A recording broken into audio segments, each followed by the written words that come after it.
তো আমি একটু ধারাবাহিকভাবে শুনতে চাই, মানে একেবারে ছোটবেলা থেকে যেখান থেকে বলার ইচ্ছে আছে আপনার। জন্ম জেলা কোথায়? আমার জন্মস্থান চিটাগাং, আমি ওখানে জন্মগ্রহণ করি। আর আমার দেশের বাড়ি হচ্ছে ময়মনসিংহ। জি। আমার বাবা মা ময়মনসিংহে থাকেন, তো ওরা বিয়ের পর ওখানে সেট হয়ে যায়। বিয়ের পর ওখানে ময়মনসিংহ থেকে ওরা চিটাগাং সেট হয়ে যায়। আচ্ছা। ওখানে আমার বাপ মা ওখানে থাকে। আমরা হচ্ছে আপনার 5 বোন 4 ভাই। 5 বোন 4 ভাই। আপনার পজিশন? আমি হচ্ছে বোনদের মধ্যে 4 নাম্বার। আমার ছোট একজন আছে, আমার বড় 3 জন। জি। 9 ভাই বোনের মধ্যে আপনি হচ্ছেন 4 নাম্বার। জি জি।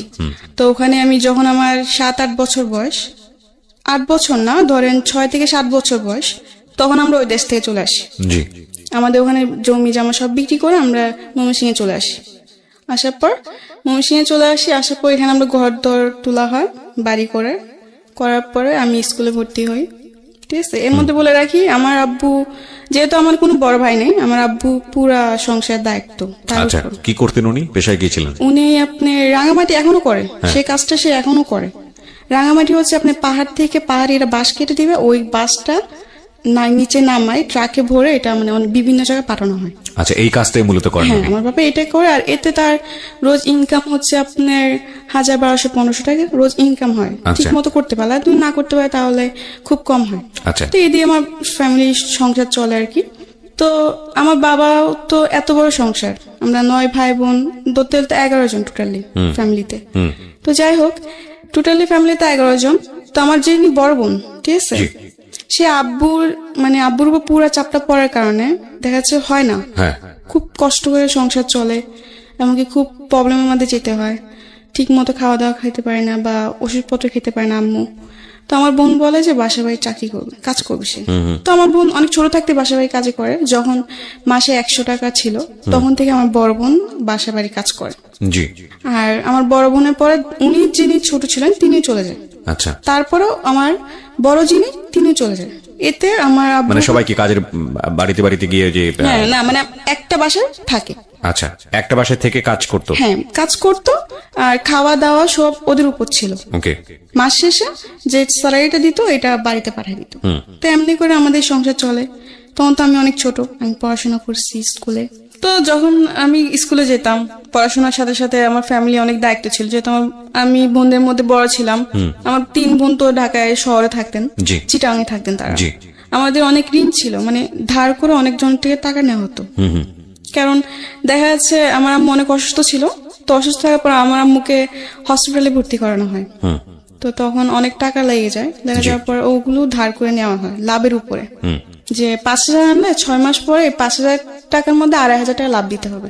আচ্ছা। এরকম ভাবে আনা হয়। তো অনেক টাকা এই মানুষ থেকে আনা হয়েছে। তো ওগুলো ভাঙার জন্য আমার বোনরা ডিসাইড করে যে ওরা বাসা বাড়ি কাজ করবে।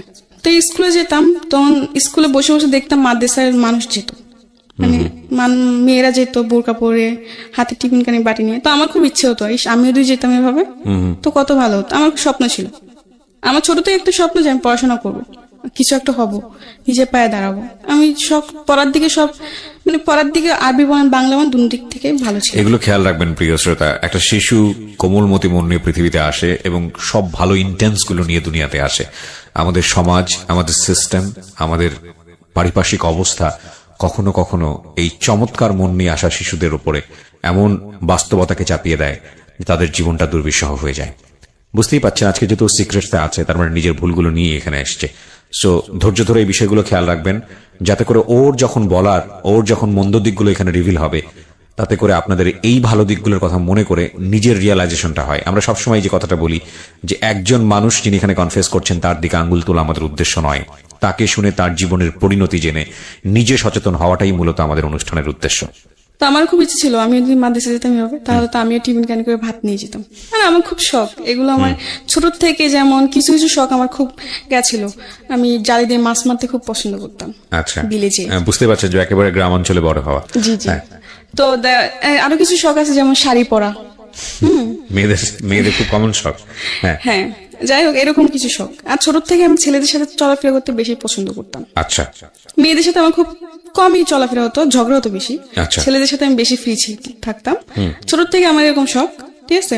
তো আমি স্কুলে পড়ি, স্কুলে পড়ার পর এক পর্যায়ে আমি আমার আম্মুকে বলি যে আম্মু আমি স্কুলে পড়বো না, আমি মাদ্রাসায় পড়বো। তো আমার আম্মু এটা শুনে অনেক খুশি হয় যে মাদ্রাসায় পড়বে, এটা তো খুব ভালো কথা। আমার মারও খুব ইচ্ছে যে আমার মেয়ে বা ছেলে মাদ্রাসায় পড়বে, একটা ভালো কিছু হবে, এটা আমার মার খুব শখ। জি, যার জন্য আমার দুই ভাইকে এখন মাদ্রাসায় ভর্তি করানো হয়েছে। আচ্ছা, তো আস্তে আস্তে মাদ্রাসায় যাই ভাবে, যেরকম আগে স্কুলে যখন যেতাম তখন সকালবেলা আরবি পড়তাম, আরবি পড়ে নাস্তা করে আবার সকালে স্কুলে চলে যেতাম। স্কুল থেকে এসে গোসল টোসল করতাম, মাছ টাছ মেরে গোসল করতাম, গোসল করে খাওয়া দাওয়া করে বাজারে যেতাম। জি, বাজার টাজার করে আনতাম, যেহেতু আমার আব্বু দেশে থাকতো না, আমার আব্বু মাসে 2-3 মাসে একবার আসতেন এরকম ভাবে, আর টাকা পাঠাই দিত। আচ্ছা, আমার বোনরাও টাকা পাঠাই দিত, আর ফোনে কথা হতো। তো এমনি করে সব দায়িত্ব আমার দেখতে হতো, যেমন সবকিছু মাছ মারা থেকে শুরু করে লাকড়ি আনা, তারপর বাজার টাজার সম্পূর্ণ সবকিছু আমি করতাম। বিলে যাওয়া, মরিচ তোলা, যেটা মানে গ্রামে যারা মানুষ যেমন করে আর কি, ঠিক জি, আছে। জি, তো একটা পর্যায়ে আমার আব্বু অসুস্থ হয়ে পড়ে, আমার 2 বড় বোনের বিয়ে হয়ে যায়। আচ্ছা, 2 বড় বোনের বিয়ে হয়ে যাওয়ার পরে আমার বড়জন একজন থাকে, ঠিক আছে, একজন বাসায়। তো তখন তো খুব আপনি অল্প টাকা হতো, এখন যেরকম একটা বাসা বাড়ি কাজ করলো 7,000-8,000 টাকা বেতন দেয়, কিন্তু তখন তো আর এটা ছিল না। রাইট, 2-3 হাজার টাকা পেতো, এতে তো আমার বোনেরও খরচা ছিল, এই কামাই দিতে হতো না। কারণ দিনে আব্বুরও বয়স হইতেছে, আব্বু তো আগের মতো সেই রোজ কামাই করতে পারে না। জি, তো যাই হোক একটা পর্যায়ে দেখলাম আব্বু অসুস্থ হয়ে পড়ে, আমার ফ্যামিলিতে খুবই একটা খারাপ সময়, ঠিক আছে। আমার বোনের টাকা দিয়ে আমাদের ফ্যামিলি চলে না, সংসার চলে না। আমার আম্মু তো হাই প্রেশারের রোগী, তো একটু টেনশন করলেই দেখা যাচ্ছে উনি অসুস্থ হয়ে পড়ে, আচ্ছা, অনেক জরুরত হয়, উনি শরীরটা খারাপ হয়ে যায়। আচ্ছা, তো এরকম আর কি, বেশি টেনশন করতে পারে না কিছু নিয়ে, আর খুবই কষ্ট করে আমার মা। দেখি যে ঠিক মতো ওষুধ না খাওয়ার ফলে আমার মা খুবই অসুস্থ হয়ে পড়ে। ওকে, তো এগুলো দেখতে আমার ভালো লাগতো না, যেহেতু ছোট থেকে আমি খুব মানে আমার মানুষের প্রতি মায়াটা অনেক বেশি। ওকে, তো আমি পড়াশোনা করতাম আর এগুলো দেখতাম, ঠিক মতো মাদ্রাসায় খাবার নিতে পারতাম না, খাবার কষ্ট করতাম, তো আমার ভালো লাগতো না। ঈদ আসতো একটা ভালো জামা পড়তে পারতাম না, কারণ দিতে পারতো না, ক্ষমতা ছিল না, টাকা পয়সা নাই, কেমনে দিবে। যাই হোক, পরে এরকম একটা পর্যায়ে অনেক সমস্যা হয় ফ্যামিলিতে। তো আমি বলি কি আমি পড়াশোনা করবো না, আমি মাদ্রাসা পড়বো না, আমি ঢাকা চলে যাবো, আমি বাসায় বাজে কাজ করবো, এতে তো একটু হলেও সমস্যা কমবে। তো আমার আম্মু বলছে না দরকার নেই, দরকার বলে সারাদিন একবার খাবি, তবু মাদ্রাসায় পড়, আচ্ছা, পড়লে তোরই ভালো। মেয়ে যদি মাদ্রাসায় পড়ে বা একটা ছেলে যদি মাদ্রাসায় পড়ে আলিম হতে পারে, আর যদি মরে যায় তো আল্লাহর কাছে অন্তত জবাব দিতে, অনেক কিছু বলে আমাকে। বলার পর আমি বলছি না, আমি পড়বো না।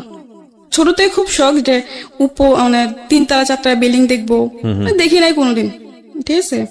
আমার খুব শখ ছিল, এই ঢাকায় আসা আমার খুব ইচ্ছে ছিল ছোট থেকে। ওকে, এক পর্যায়ে আপনি রাজি করান। হ্যাঁ, এক পর্যায়ে আমি রাজি করি আম্মুকে। তো আমাদের গ্রামে একটা আন্টি ছিলেন, সে আবার বাসা বাড়িতে মেয়ে দিত নিয়ে, আচ্ছা, মানে কাজের মেয়ে দিত। হ্যাঁ, কাজের মেয়ে দিত। হ্যাঁ। তো আমার আম্মু এক পর্যায়ে ওই আন্টির সাথে কথা বলে, বলার পর আন্টি এরকম এরকম তারিখ বলে যে এরকম এই তারিখে নিয়ে যাব সকালে। আমি তো খুশি, আমি ঢাকা যাব, আমার এতদিনের স্বপ্ন পূর্ণ হবে। যাই হোক, ঢাকায় আসলাম, বাসা বাড়িতে গেলাম। ফার্স্টে মন বসতো না, কান্না করতাম, তখন আমি ছোট ছিলাম, তখন আমার বয়স ছিল 10 বা 11-র মধ্যে, এরকম কিছু একটা বয়স, ঠিক আছে। কাজ করতে করতে কান্না করতাম, বা কাজ সেরে কান্না করতাম, রাত্রে ঘুমাইতাম না, কান্নাকাটি করতাম। তো এমনি আস্তে আস্তে কান্নাকাটি করতে করতে একসময় আমার মন বসে যায়, আচ্ছা, ভাল লাগতে থাকে। আচ্ছা, একটা বাসার মধ্যে প্রায় 8-9 মাস ছিলাম। তো 8-9 মাস বেশ ভালোই ছিল, ঠিক আছে। একটা পর্যায়ে দেখি যে বাসায় থাকি ওই বাসার আন্টি খুব চিল্লাপাল্লা করে, বা সাধারণ কিছু নিয়ে বকাঝকা করে, সন্দেহ করে। আর ওই বাসাটা আমাদের কিরকম ছিল যে উনিরা আবার, ওরাও গ্রামেরই, ঢাকার মিডিল ক্লাস ফ্যামিলি, বেশি বড় লোক না ওরা, খুব ওদের মার্কেটে একটা দোকান ছিল, ওটা দিয়ে আর কি চলতো। তো ওদের বাসায় আমি কাজ করতাম, তখন আমার বেতন ছিল মাত্র 1500। তো মাস শেষে বেতন বাড়িতে পাঠিয়ে দিতাম, আব্বু নিয়ে যেত, না হলে আম্মু নিয়ে যেত, না হলে তখন তো মনে হয় বিকাশ ছিল কি ছিল না আমার পুরোটা খেয়াল নাই। তো যাই হোক, এমনি কার বাড়িতে টাকা পাঠাই, আমি রাখতাম না। জি, তো এমনি 8-9 মাস করার পর দেখলাম যে আন্টি অযথা বকাঝকা বা গায়ে হাত তুলতে আসে, জি, এরকম কিছু একটা করে। তো আমি বলছি আমি থাকবো না। আচ্ছা যাই হোক, থাকবো না। তো আমার বলে কেন থাকবেন, এসে অনেক কিছু করে ওই বাসাতে আমি চলে আসি। চলে এসে আরেকটা বাসা যাই, ঠিক আছে। ওই বাসাটা বেশ ভালোই ছিল, কারণ সব থেকে ভালো ছিল কি জানেন, আমি বললাম যে ছোট থেকে আমি ছেলেদের সাথে চলতে বেশি পছন্দ করতাম, রাইট, ঠিক আছে। তো ওই বাসায়, যে বাসায় গেছি নেক্সট টাইম, ওই বাসার মধ্যে আমার সময় 2টা মেয়ে ছিল, আরেকটা ছেলে ছিল। তারা মানে আন্টির 3জন সন্তান বাচ্চা ছিল, ঠিক আছে। 2টা মেয়ে, একটা ছেলে, ছেলেটা ছোট, মেয়েগুলো আমার সমান। তো ওদের সাথে খেলাধুলা করতাম, কাজ সেরে, আর আমাকে খুব আদর করতো। আর ওখানে একটা ছেলে ছিল, ছেলেটার নাম বলতে চাচ্ছি না, বাট বাড়িওয়ালার ছেলে, কিন্তু কোনোদিন আমাকে ও ওরকম নজর দেখে নাই, কাজের মেয়ের নজরে দেখে নাই। আচ্ছা, ভাবতো যে আমিও ওদের একটা কিছু ফ্যামিলি মেম্বার। ফ্যামিলির মতো দেখতো। যাই হোক, তো ওদের সাথে খুব ভালো সময় কাটে। আস্তে আস্তে ওখানে বেশ অনেকদিনই ছিলাম, ঠিক আছে। তো একটা পর্যায়ে ওই বাড়ির যে মানে আঙ্কেল, আমি উনিকে আবার আঙ্কেল আন্টি বলতাম, ঠিক আছে। আঙ্কেল একটা পর্যায়ে দেখি কি যে কিরকম জানি একটু অদ্ভুত টাইপের ব্যবহার করতে থাকে। আপনার বয়স তখন কত? তখন আমার বয়স 10 থেকে 11। 10 থেকে 11, ওকে। তো এত কিছু বুঝতাম না তখন। আমি দেখলাম কয়েকদিন যাওয়ার পর, কয়েকদিন কিছু না, সবকিছু একদম ঠিক, আমি অনেক হ্যাপি। হ্যাঁ, সবার সাথে খুবই মিলেমিশে চলছে। মিলেমিশে চলছি, খাওয়ার সময় খাইতেছি, আবার টিভি দেখার সময় মানে খুবই মানে আমি মনে করতাম কি যে যে সময়টা আমি আমার গ্রামে পার করতে পারি নাই এত হাসি মজা করে, এটা আমি এখানে করতেছি। যে যাই হোক, একটা পর্যায়ে দেখি যে আঙ্কেল একটু অন্য টাইপের হয়ে গেছে। এরকম যে মানে রাত্রে দেখি রুমের পাশে এসে দাঁড়ায় থাকা, বা রাত্রে ঘুমানো পরে আর কি, ঠিক আছে। তো আমার একটা অভ্যেস কি ছিল, আমি টিভি দেখতাম। আচ্ছা, অনেক রাত্রি পর্যন্ত টিভি দেখতাম, 2টা-3টা পর্যন্ত আমি টিভি দেখতাম। তো আমি সব কাজকর্ম ছেড়ে আড্ডা মেরে শেষ হওয়া যাওয়া পরে খাওয়া দাওয়া সেরে ওরা ঘুমায় পড়তো। তো ওরা তো ওদের বেডরুমে যে ঘুমায় পড়তো, তা আমি ড্রয়িং রুমে বসে টিভি দেখতাম। আচ্ছা, রাতে 2টা-3টার মতো টিভি দেখতাম। তা একটা পর্যায়ে দেখি যে ওই ঘরে আঙ্কেল রাত্রে হঠাৎ করে এসে ডাক দেওয়া, বা আমাকে বলতো যে পানি নিয়ে আসো, এটা সেটা, তো আমি নিয়ে যেতাম। কিন্তু একটা পর্যায়ে দেখি যখন আমাকে বলতো পানি নিয়ে যাও, তখন যখন আমি ওকে পানিটা দিতে যাব, তখন আমার গ্লাসটা না আমার হাতটা ধরতো। মানে এরকম ভাবে অনেক কিছু কিছু অড জিনিস আপনি খেয়াল করলেন, এবং যেটা আপনার কাছে খুব অস্বস্তিকর মনে হচ্ছে। হ্যাঁ, খারাপ লাগতেছিল। যাই হোক, আমি দেখতেছি এরকম কিছু একটা। মানে পরে আমি আর কারোর সাথে এটা শেয়ার করি না, কারোর সাথে না। তো এটা আস্তে আস্তে বাড়তে থাকে, দিন দিন বাড়তে থাকে। মানে উনি এক্স্যাক্টলি উনি ছিলেন হচ্ছে বাড়িওয়ালা। আচ্ছা, তো আমি মনে মনে ভাবলাম যদি বলি তো হয়তো সবাই আমাকে দোষারোপ করবে, মিথ্যা বলতিছো, এরকম কিছু না। কারণ তারও তো 2টা মেয়ে আছে। আচ্ছা, ঠিক আছে। পরে কিছু বলি নাই। পরে আমার বড় বোন ছিলেন আবার, আমি যেখানে থাকতাম ওখান থেকে কিছুটা দূরে আমার বড় বোনের বাসা, ওখানে সে কাজ করতো। তো আমি আমার বড় বোনকে বলি আমি থাকবো না এই বাসায়। কিন্তু আমার আরেকদিকে মায়া ছিল ওই ছেলেটার প্রতি, কারণ ওদের সাথে আমি এত ভালো সময় কাটাইছি। ও আমি চলে যাই, ওদেরকে খুব মিস করবো, আমি যেতে চাইছি, কিন্তু না যে আমি পারতেছি না, আমার এগুলো ভালো লাগে না। তো আমার বোনকে বলে আমি থাকবো না, আমি চলে যাবো। তো আমার বোন বললো কেন, এতদিন বললে এত ভালো ভালো, এখন তুই চলে যাবে, কারণ কি? আমি বলছি না আমার ভালো লাগে না, আমি থাকবো না, আমি চলে যাবো। এরকম বলার পর আমার বোন অনেক রাগারাগি করে। এই 2 দিন পর বাসা চেঞ্জ করে, এটা কি ভালো? কিন্তু আমি কেন বাসা চেঞ্জ করি এটা তো ওরা জানে না, কিন্তু ওদের সাথে শেয়ার করি না জিনিসটা। এমনি করে আমার বোন বলে থাক, দেখ বাড়িতে অনেক প্রবলেম, কয়েকটা মাস থাক কষ্ট করে। তো এমনি এমনি আমি আর 2টা মাস থাকি। থাকার পর খুবই দেখা যাচ্ছে আমি রাতে ঠিক মতো ঘুমাতাম না, ভয় থাকতো সবসময়, মনে মধ্যে ভয় কাজ করতো। কারণ এই জিনিসগুলোর সাথে তো আমি আগে কোনোদিন মানে ভাবি না যে এরকম কিছু একটা, মানে অনেক কিছু মানে গ্রামের টাইপে ছিলাম, এত বুঝ জ্ঞান বা এত ইন ডিটেইল ইন ডেপথ জানা ছিল না। না, জানা ছিল না। 2 মাস থেকে আমি বাসা থেকে চলে আসি, কিন্তু আমার মন খারাপ ছিল ওদের জন্য, যে সবাইকে ছেড়ে চলে আসছে। আমি অনেক আসার পর অনেক কান্নাকাটি করি। তো আমার বোন বলে কি তোর এখানে থাকতে হবে, তুই আমার খালাম্মাদের কাছে চলে যা। আমার খালারা তখন কলাবাগান থাকতেন। আচ্ছা, ওখানে ওরা খালারাও কাজ করতেন। আচ্ছা, তো আমার বোন বলে তো ওরা ওদের কাছে চলে যা। তো আমি এক পর্যায়ে আমার খালাম্মাদের কাছে চলে যাই, ঠিক আছে। ওখানে যাওয়ার পর ওরা আমাকে একটা বান্দা বাসায় দেয়। ওই বাসাতে আমি একটা বেবি রাখতাম, বাচ্চা, মানে বাচ্চার দেখাশোনা করতে। হ্যাঁ, বাচ্চার দেখাশোনা করতাম। তো যখন আমি যাই তখন ওর বাচ্চার বয়সটা ছিল আপনার 2 থেকে 2.5 মাস, অনেক ছোট। আর ওর বাপ মা দুজনে চাকরি করতেন, চাকরিজীবী ছিলেন, হাজবেন্ড আর ওয়াইফ। আমি ওই বাচ্চা দেখাশোনা করতাম ছোট থেকেই, ওকে খাওয়ানো দাওয়ানো সবকিছুই আমার দায়িত্ব ছিল, গোসল থেকে নিয়ে ঘুম পাড়ানো। তো বাচ্চার বয়স কত ছিল? ওই যে বললাম 2.5 মাস। 2-2.5 মাসের বাচ্চার পুরো দায়িত্ব আপনার উপর? হ্যাঁ, আমার উপর। তখন আপনার বয়স কত? আমার তখন বয়স হচ্ছে আপনার 12, 12, 12.5। Very tough job, very very tough job. হ্যাঁ, ঠিক আছে। তখন আমি তো নিজে একটা বাচ্চা, আমি একটা বাচ্চায় কি করবো? তবে একটা জিনিস সবসময় মাথায় ভাবতাম যে আমার করতে হবে, কারণ যদি আমি না করতে হয় তাহলে আমি কাজ করবো কি করে আর টাকা কামাই করবো কি করে। তখন আমার এই চেষ্টা ছিল। আমি ছোট থেকে একটা কি, আমি কোনো কিছুর জন্য হার মানতাম না সহজে। আমি যেটা হয় না এটা আমি করবো, বারবার চেষ্টা করবো। তো তখন ওই বাচ্চার দেখাশোনা সব আমি করতাম। তো এমনি এমনি বেশ বাচ্চার সাথে এমনি থাকতে থাকতে বাচ্চা আস্তে আস্তে বড় হয়, ঠিক আছে। বড় হতে থাকলো, বেশ ভালোই সময় কাটতেছিলাম, আমি বেবির সাথে খেলাধুলা করতাম। ফলে কি একটু কষ্ট হতো, যেমন রাতে 2টা-3টা পর্যন্ত জায়গা থাকতে হতো আমার বাচ্চাকে নিয়ে। তো এদিক থেকে আমি একটু কষ্ট পেতাম, ঘুমের থেকে আমি খুব কষ্ট করতাম, ঘুম জিনিসটা বেশি কষ্ট করতাম আমি ওখানে। ওকে।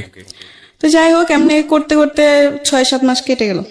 যখন বাচ্চা 8 মাসের বয়স তখন আমি ওখান থেকে চলে আসি। যাই হোক, ওখান থেকে আসারও কারণ আছে, আসতাম না, কারণ একটা বাচ্চাকে রাখতে রাখতে ওটার প্রতি আমার মায়া চলে আসছে। কিন্তু ওরা এমন কিছু করতেছিল তখন যে না এসে আমি পারতেছি না, কারণ একটা সহ্যের সীমানা থাকে।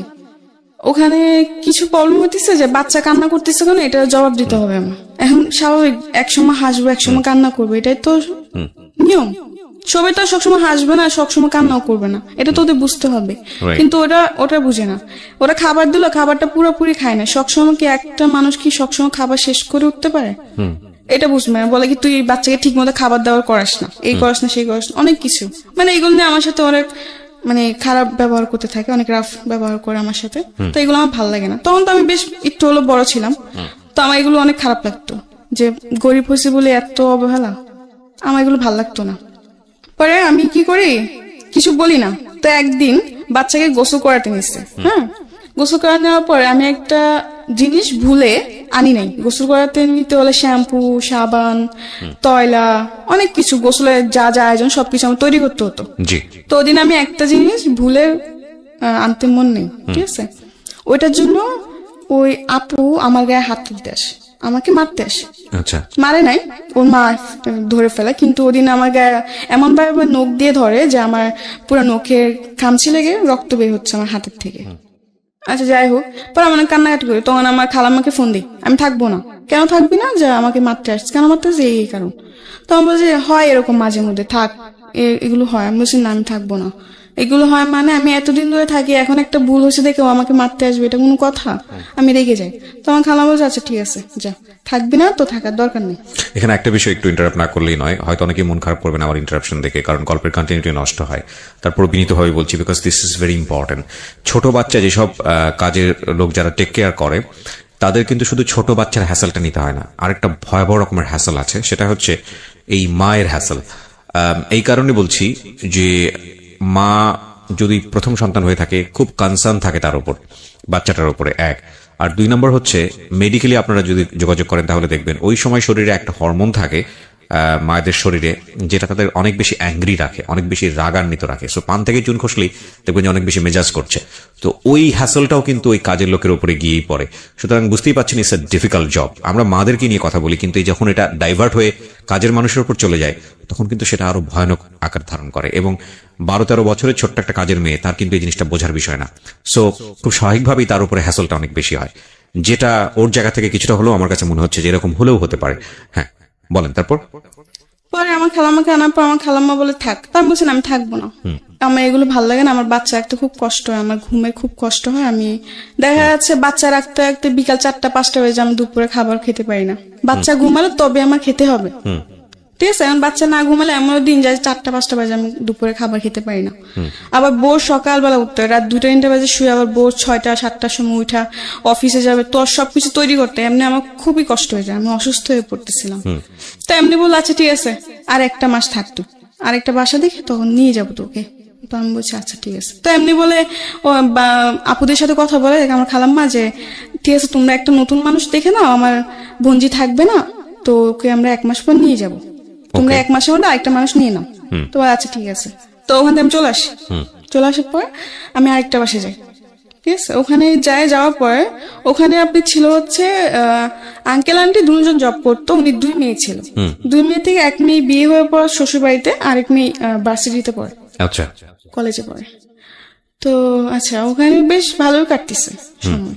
কিন্তু একটা পর্যায়ে আবার সে একই প্রবলেম লক্ষ্য করলাম যে আঙ্কেল একটু মানে তার নজর একটু অন্যরকম হয়ে গেছে। তখন আপনি মোটামুটি বোঝেন যাদের ব্যাড ইন্টেনশন আছে, আপনি এটা তখন মোটামুটি বোঝেন, হালকা হলে বুঝি। আচ্ছা, তো যাই হোক, পরে ভাল লাগে না এই, তখন মনে মনে বলি যে আমি যেখানে যে আমার কপালে কি এগুলোই মিটে, এগুলোই জুটে, আমার কি একটা ভালো বাসা হবে, জুটবে না কপালে, এগুলো বলে কান্নাকাটি করতাম আর কি। তো আবার বলে আমি থাকবো না, ঠিক আছে। তো এক পর্যায়ে আমার খালাম্মার রাগারাগি হবে, থাকবি না মানে রোজ রোজ বাসা পাল্টানো, কয়েকদিন পর বাসা পাল্টানো, এগুলোকে মানুষ ভালো বলে, এই শেখ অনেক কিছু বললো। তো আমি বুঝলি আমি থাকবো না, যে আমি আর বান্দা হাউসে চাকরি করবো না। এক পর্যায়ে বলে আমি বান্দা হাউসে চাকরি করবো না। আচ্ছা। তো বলে তো করবি না তো কি করবি? তো আমি বলছি আমি চাকরি করবো। তুই তোকে এখন কে চাকরি দিব? আমি বলছি কে চাকরি দিব মানে? মানুষকে চাকরি করে না, আমিও চাকরি করবো। আর না হলে আমি রাত্রে কোনো বাসে থাকুম না, আমি সারাদিন কাজ করবো, রাত্রে হলে চলে আসবো। এরকম ভাবে অনেকজন এখনো করে। তো ওরকম ভাবে আমি বললাম যে করবো। তো আমার খালামা ফার্স্ট রাজি হয় যে না ও। তো আমার খালামা বলে কি, ও সারাদিন কাজ করে ঘুরবি ফিরবি, বাইরে বাইরে ঘুরবি, এগুলো করতে চাস তোরা, এসে অনেক কিছু বাজে বাজে কথা বলে। তো আমি বলি যে না, আমি কাজ করব, এতে আমি কোনো শয়তানি করবো না, তোমাদের কথা মতো আমি চলবো। তো আমার খালামাকে বলো ফার্স্ট রাজি হয় না, পরে অনেক জোরাজুরি করে আমি রাজি করাই, ঠিক আছে। তো আমি চলে যাই, ওই বাসার থেকে চলে যাই। যাওয়ার পরে একটা বাসা নেই, সারাদিন থাকি, রাত্রে চলে আসি। ওখানে আপনি হচ্ছে রান্না বান্না। তো আমি তো ছোট ছিলাম, আমি রান্না বান্নাটা বুঝতাম, কিন্তু আমার চেষ্টা ছিল আমি করবো, আমি শিখবো, না শিখলে আমি ভবিষ্যতে রান্না করবো কি করে, আমি এটা ভাবনা ছিল। তো আচ্ছা ঠিক আছে, তো ফার্স্টে গেছি, ওই ঘরে আন্টি দেখাই দিত, ঠিক আছে। ওই ঘরে আন্টি আমার নিয়মটা হচ্ছে কি, উনি জব করতো, বাট উনি হাজবেন্ডের সাথে উনি ডিভোর্স হয়ে যায়। আচ্ছা, ঠিক আছে, ডিভোর্স হয়েছে, উনি 2টা মেয়ে থাকে, ভালোই, 2টা মেয়ে খুব ভালো এবং অনেক ভালো ছিল। তো ওখানে আমি রান্না বান্না করি। তা একটা পর্যায়ে দেখতেছি রান্না বান্নার, হ্যাঁ ওখানে আমি একটা জিনিস লক্ষ্য করে, ওখান থেকে চলে আসে একটাই কারণ, ঠিক আছে। আমি যেটা সত্য কথা, আমি যে আন্টি বাসে থাকতাম, সে আন্টি একটু ব্যবহারটা অন্যরকম ছিল। আচ্ছা, ঠিক আছে, যেহেতু উনি হাজবেন্ড থাকতেন না, উনি যে ডিভোর্স হয়ে যায়, কিন্তু আন্টির সাথে উনি হাজবেন্ড কোনো সম্পর্ক ছিল না, কিন্তু মেয়েদের সাথে ওর বাবা তো কথা বলবেই। তো যাই হোক, তো একটা বছর দেখি কি, যা আন্টির বাসায় প্রতিদিন একটা লোক আসে, কিন্তু যখন আমি প্রশ্ন করলাম কে ওদের মেয়েকে, তখন বলে যে জানি না, আঙ্কেল, ঠিক আছে। কিন্তু আচ্ছা, যখন ওর মেয়েরা বাসায় থাকতো না, তখন ওই আঙ্কেল রাত্রে আসতো, রাত্রে আসে, সারা রাত থেকে সকালে যেত। তো এগুলো আমার ভাবাতে লাগলো, কি ব্যাপার, উনি আসে কিছু না, আবার আন্টির রুমে থাকে। যাই হোক, এরকম ভাবে ওরা আঙ্কেলটা আসে, ঠিক আছে। আঙ্কেলটা আসলে আস্তে আস্তে অনেক কিছু জিনিস দেখে আমার মনে সন্দেহ হতে লাগলো, তখন তো আমি একটু হলে বুঝতাম। তো একদিন আমি আন্টি, আন্টি ওই আঙ্কেলটা কে? বলে কি ওটা তোর আঙ্কেল। আমি বলছি আঙ্কেল মানে? বলে কি বিয়ে করছে। কিন্তু ওই আঙ্কেলের শুনলাম যে আবার তার আরেকটা সংসারও আছে। আচ্ছা, আমি কিছুটা হলে বুঝতে পারছি যেগুলো হচ্ছে সেগুলো ঠিক না, কারণ আঙ্কেল একটা সংসার আছে, আঙ্কেল হয়তো আরেকটা বিয়ে করছে, বা মানে আপনার কাছে ভালো লাগছিল না বিষয়টা? ভালো লাগতেছিল না। তো আমি বলি কি আমি এখানে থাকবো না, আপনার ওইখানেও সমস্যা হয়? হ্যাঁ, ওখানেও সমস্যা হয় বলতে কি, ওই আঙ্কেল ছাড়া আরো অনেকজনে আসে। আচ্ছা, তো আপনার কাছে পরিবেশটা ভালো লাগেনি, তো আপনি ওখানে চলে গেছি। যাই হোক, যাওয়ার পর আমি বলি কি যে আমি আর বাসায় কাজই করবো না, আমি চাকরি করবো, আমি গার্মেন্টস করবো, না যে কোনো একটা চাকরি করবো। বলে কি এত ছোট মেয়েকে গার্মেন্টস চাকরি দিবে না, এটা সেটা ওইটা তুই পারবি না। তো আমার খালামার সাথে একটা মেয়ে থাকতো, সে আবার গার্মেন্টসে চাকরি করতো। তো আমি বললাম কি আপু, তুমি না আমার জন্য একটা গার্মেন্টসে চাকরি দেখো, আমি না তোমার সাথে চাকরি করবো। তো ও বলে কি আচ্ছা ঠিক আছে দেখবো না, এমনি করে বলে কি আচ্ছা ঠিক আছে দেখবো না, এমনি 1 মাস কেটে যায়, মানে সিরিয়াসলি নেয় না আর কি? না সিরিয়াসলি না জিনিসটা। তো কেটে যাওয়ার পরে আমি কোনো চাকরি টাকরি করি না, এমনি 1 মাস কাটলো, 2 মাস কাটলো। 2 মাসে আমার খালাম্মা আমার কাছে 5,000 টাকা ধার পেয়ে যাবে, তার জন্য খাওয়ার বিল দিতে হতো, খাওয়া থাকা 2,500 মাসে দিতে হতো। তো এমনি 2 মাসে আমি পুরা বসা, আমার বাড়িতে টাকা পাঠাতে পারতেছি না, ঠিক আছে। আর দ্বিতীয়ত হচ্ছে আব্বু ঠিক মতো কাজ হচ্ছে না, কাজ বন্ধ, অনেক সময় দেখা যাচ্ছে কাজ বন্ধ থাকে, গাড়ি ঘোড়া অফ থাকে। 2 মাস পরে কোনো চাকরি হয় নাই, আমি খুব চিন্তায় পড়ে গেছি, এত টাকা বাড়িতেও প্রবলেম হচ্ছে, এদিকে খালাম্মা এত টাকা পাবে কোথা থেকে, কি দিব না দিব, মাথা পুরা নষ্ট।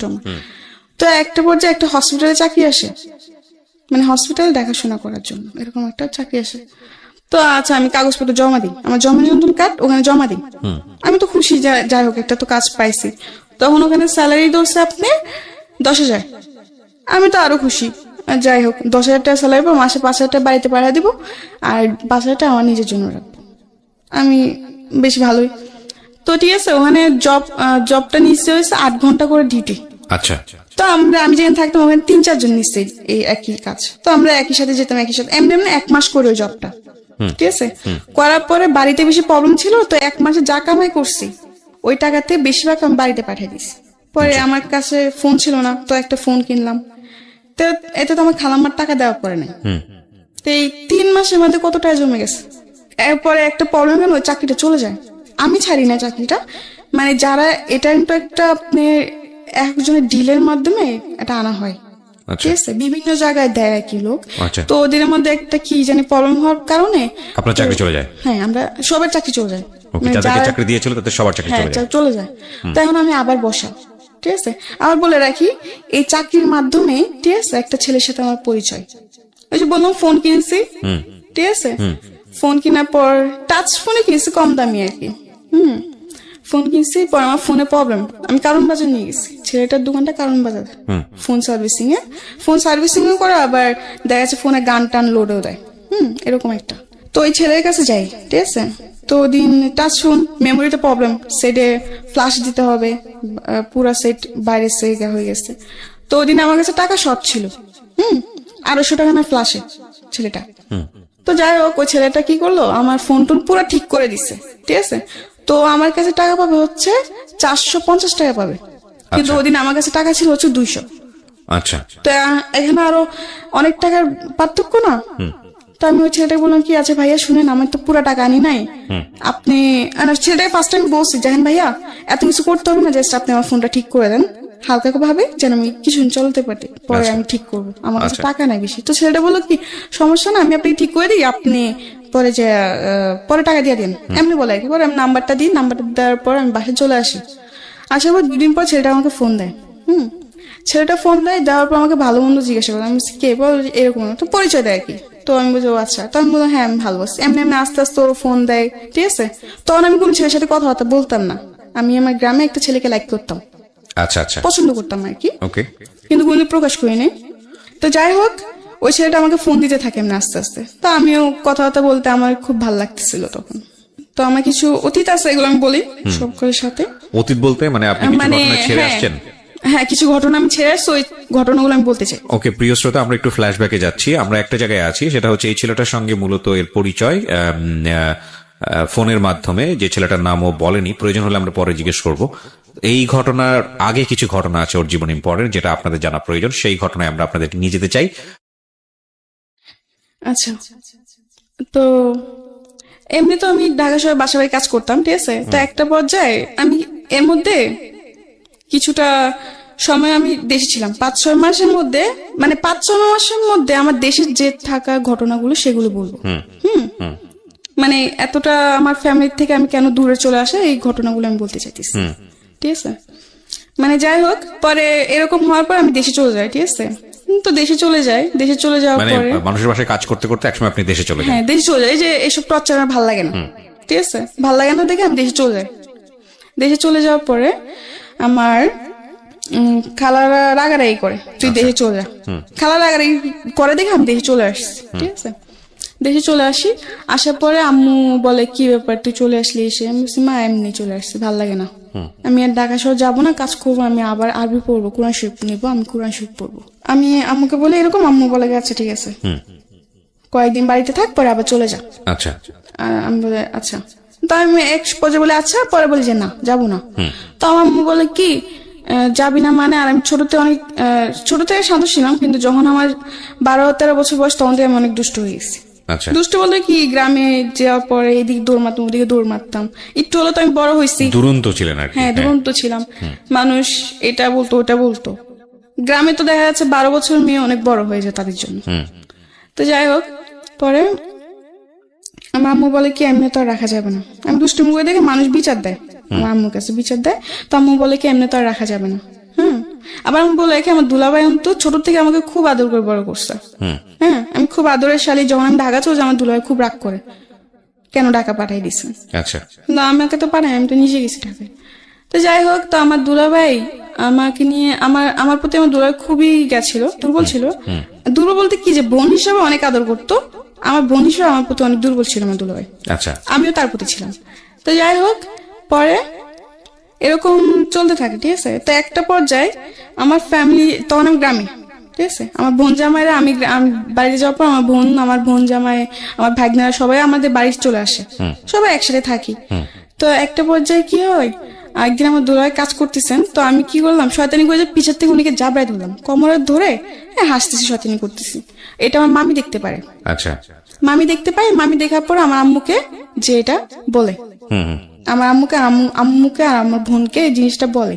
বলার পর ওই জিনিসটা ওর একটু স্বাভাবিক ভাবে নেয় না, জিনিসটা অন্য নজর ভাবে, মামি অন্য ভাবে বলে, অন্য ভাবে নেয়, এটা স্বাভাবিক, বুঝছেন। তো বলার পরে এগুলো নিয়ে আস্তে আস্তে দেখি আমার বোন জামা আর আমার বোন ঝগড়া করতে শুরু করে, মানে সবাই এটা ডাউট যে আমার বোনজামের সাথে আমার কোনো সম্পর্ক সম্পর্ক আছে, আছে। ওকে। কোনো খারাপ সম্পর্ক আছে বা এরকম কিছু, কিন্তু আসলে তো তা না। যাই হোক, এরকম করতে করতে এক পর্যায়ে আমার বোন আর বোনজামের মধ্যে খুবই প্রবলেম ক্রিয়েট হয়। ঠিক আছে, খুবই ঝগড়াঝাটি, কি একটা জানি অবস্থা বলার বাইরে। তো আমার বাপ মা এগুলো দেখে বলে কি আমাকে বিয়ে দিয়ে দিবে। আচ্ছা, বিয়ের গ্যাট এই 12-13 বছর বয়সী। হ্যাঁ, 12-13 বছর বয়সে আমাকে তারা বিয়ে দিয়ে দিবে। তো আমার বোন জামাই বলে যে না, এই বয়সে ওকে কেন বিয়ে দিবেন, ওর বড়জন বাকি, মানুষ তো খারাপ বলবে যে ছোটটা বিয়ে হয়েছে বড়টা বিয়ে হয় না, তার মানে ছোটটা নিশ্চয় কোনো প্রবলেম আছে। তো আমার বোন জামাই ফার্স্টে রাজি হয় না। আমার মা বলে কি যে না, বিয়ে দিব, কারণ ওদের সন্দেহ যে আমাকে যদি বিয়ে না দেয় তাহলে হয়তো আমি আমার বোন জামাইয়ের সাথে ভেগে যাবো, আচ্ছা, আমার বোন জামাইয়ের সাথে আমরা বিয়ে করে ফেলবো, এরকম একটা কিছু, এটা আমার বোনের জীবনটা নষ্ট হয়ে যাবে। তো যাই হোক, তো অনেক চাপের মধ্যে, ঠিক আছে, আমার এই বিয়ে করতে হয়। আমার পরে একটা বিয়ের কথা আসে। ওই ঝগড়াঝাটির মধ্যে একটা বিয়ের প্রস্তাব আসে আমার জন্য। আচ্ছা, আমার মামা দেখে বলে রাখে, তো আমার মামা বিয়ের প্রস্তাবটা নিয়ে আসে। ঠিক আছে, কিন্তু যার সাথে আমার বিয়ের প্রস্তাবটা আনা হয় সে আমার থেকে অনেক বড়, আমার থেকে অনেক বয়স বেশি, তার হয়তো আমার 2 জন্মে বড় হবে, ওকে, অনেক বয়স। তো যাই হোক, সবাই দেখে শুনে কথাবার্তা বলে তারা রাজি। তো আমাকে দেখায়, ওদের পছন্দ হয়, তো ওরাও রাজি, আমার ফ্যামিলিরাও রাজি, বাট আমি রাজি ছিলাম না। কিন্তু আমি তখন না বলেও পারতেছি না, যদি আমি এখন এই বিয়ে না করি হয়তো আমার বোনের জীবনটা নষ্ট হয়ে যাবে, 2টা বাচ্চা আছে, ওদের জীবনটা নষ্ট হয়ে যাবে। তখন আমার মাথায় খালি কি করবো না করবো বুঝে কুল পাই নাই। ঠিক আছে, তো আমার বোন জামাই বলে কি এই বিয়ে হবে না, আমার মা বলে কি এই বিয়ে হবে। দুজনের মধ্যে এগুলো নিয়ে অনেক ঝগড়াঝাটি, দ্বন্দ্ব তৈরি হয়। হ্যাঁ, দ্বন্দ্ব তৈরি হয় যে এই বিয়ে হবে, এই তো অনেক ঝগড়াঝাটি হয়। ঠিক আছে, তো আমাকে আমার মামার তো বোন একটা বলে কি, দেখ তোর জামাই বুড়া, এসে অনেক কিছু বলে। তো আমার আম্মু এসে বলে কি একদম চুপ, আমার মামার তো বোনটাকে বলে যে একদম চুপ থাকো, কি ছেলেরা কি বুড়া হয়, ছেলেরা কি কোনোদিন বুড়া হয়, এগুলো বলে, গ্রামে এখনো বলে এগুলো, এই ছেলেরা বয়স হলে কি বুড়া হয়ে যায়, এটা ওইটা সেটা অনেক কিছু বলে। ঠিক আছে, তো ওদিন আমার কিছু, তো আচ্ছা যাই হোক, ওদিন কথাবার্তা ফাইনাল, এই বিয়ে পুরো ঠিক।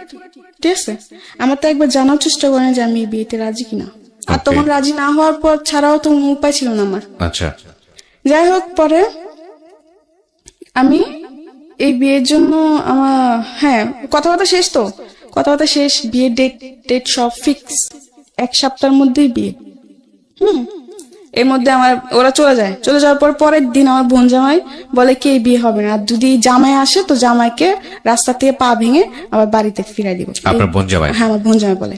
এতে মানুষ আরো সন্দেহ করে যে কি ব্যাপার, সেটাই তো, হ্যাঁ, যে ওকে বিয়ে হতে দিবে, তার মানে নিশ্চয়ই কিছু আছে।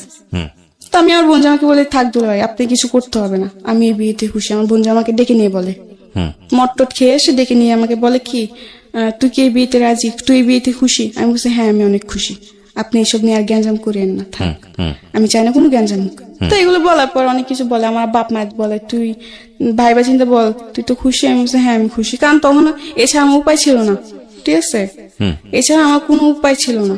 ওকে, আমার বোনের সংসার বাঁচানোর জন্য এখন যদি আমার এমন 10টা বিয়ে করতে, আমার তখন করতে হবে, কিছু উপায় ছিল না, কারণ আমি তখন ছোট থেকে বললাম যে আমার বোনের সংসার ভেঙে যাচ্ছে। হ্যাঁ, ওকে, এই বিয়ে না করলে আমার বোনের সংসার ভেঙে যাবে, আবার এটা করলেও ভেঙে যাবে, কিন্তু আমার বাবা মা এক কথা এই বিয়ে হবে, আর আমার বোন জামাই এক কথা হবে না, মানে দুজনের মধ্যে এগুলো নিয়ে অনেক। ঠিক আছে, তারপর কি হলো? যাই হোক, পরে এই বিয়ে হয়।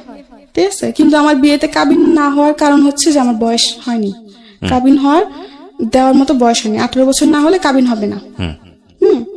তো এমনি 2 দিন থাকার পরে এখন মানুষ বলে কি যে, আমার বাপ মা বলতেছে যদি এখন জামাই ফিরাই দেওয়া হয় তো মানুষ তো খারাপ বলবে, জিনিসটা মানুষ তো খারাপ বলবে যে বিয়ে ভেঙে যে তোমার মেয়ে একটা বদনাম, ওই ওদিক থেকেও বদনাম হয়ে যাবে। তো যাই হোক, কাবিন ছাড়াই বিয়ে হয়। তো ওরা বলে কি যে ঠিক আছে, যত মধ্যে মেয়ের 18 বছর পূর্ণ না হবে তো তুমি বন্ধু কাবিন হবে না, আর 18 বছর পূর্ণ আমরা কাবিন দিব। তো এমনি করে সবার কথার উপর বিয়েটা হয়। কত বছর বয়সে বিয়ে হলো এটা?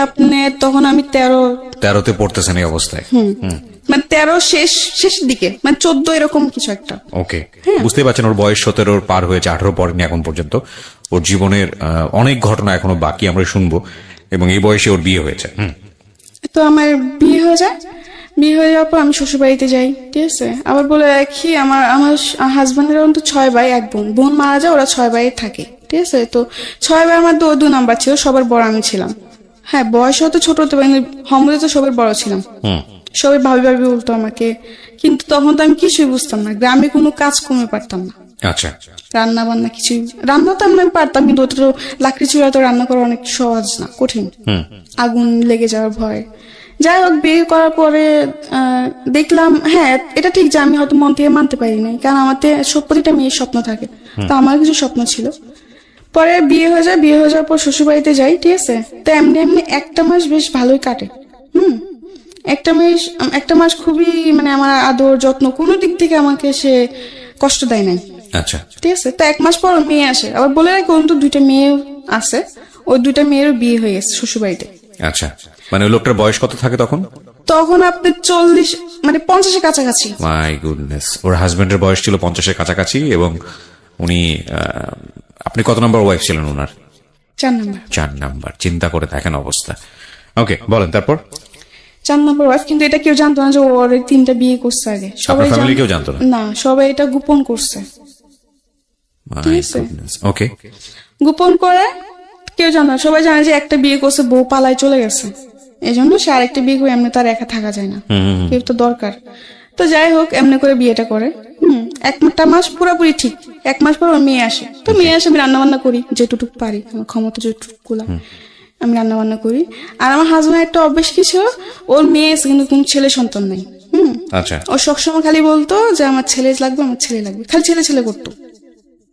তা আমি একদিন প্রশ্ন করলাম যে ছেলে আর মেয়ে তো কেউ বানায় না, এটা তো আল্লাহ সৃষ্টি, যা যা সৃষ্টি যে করে তাই তো বুঝবে, তাই না? এখন তোমাকে যদি আল্লাহ ছেলে না দিয়ে মেয়ে, তখন কি মেয়ে হলে ভালো, আর দুই ছেলে তো আরো বেশি ভালো, মানে ওর ছেলে ছেলে এরকম একটা কি জিনিস। ওকে, তো যাই হোক, ওর মেয়ে আসে, আসার পরে একটা জিনিস দেখলাম, 2-3 দিন বেশ ভালোই, 2-3 দিন পরে সে একটু পাল্টে গেছে, একটু অন্যরকম হয়ে গেছে, মানে আমার সাথে বেশি কথা বলে না, ঠিক আছে, ছোটখাটো জিনিস নিয়ে রাগারাগি চিল্লা পাল্লা মারধর করতো। হ্যাঁ, এমনি এমনি বেশ ভালোই এরকম অত্যাচার আমার উপর চলতেছে। মেয়ে যাওয়ার পর এটা আরো বেশি বেড়ে যায়।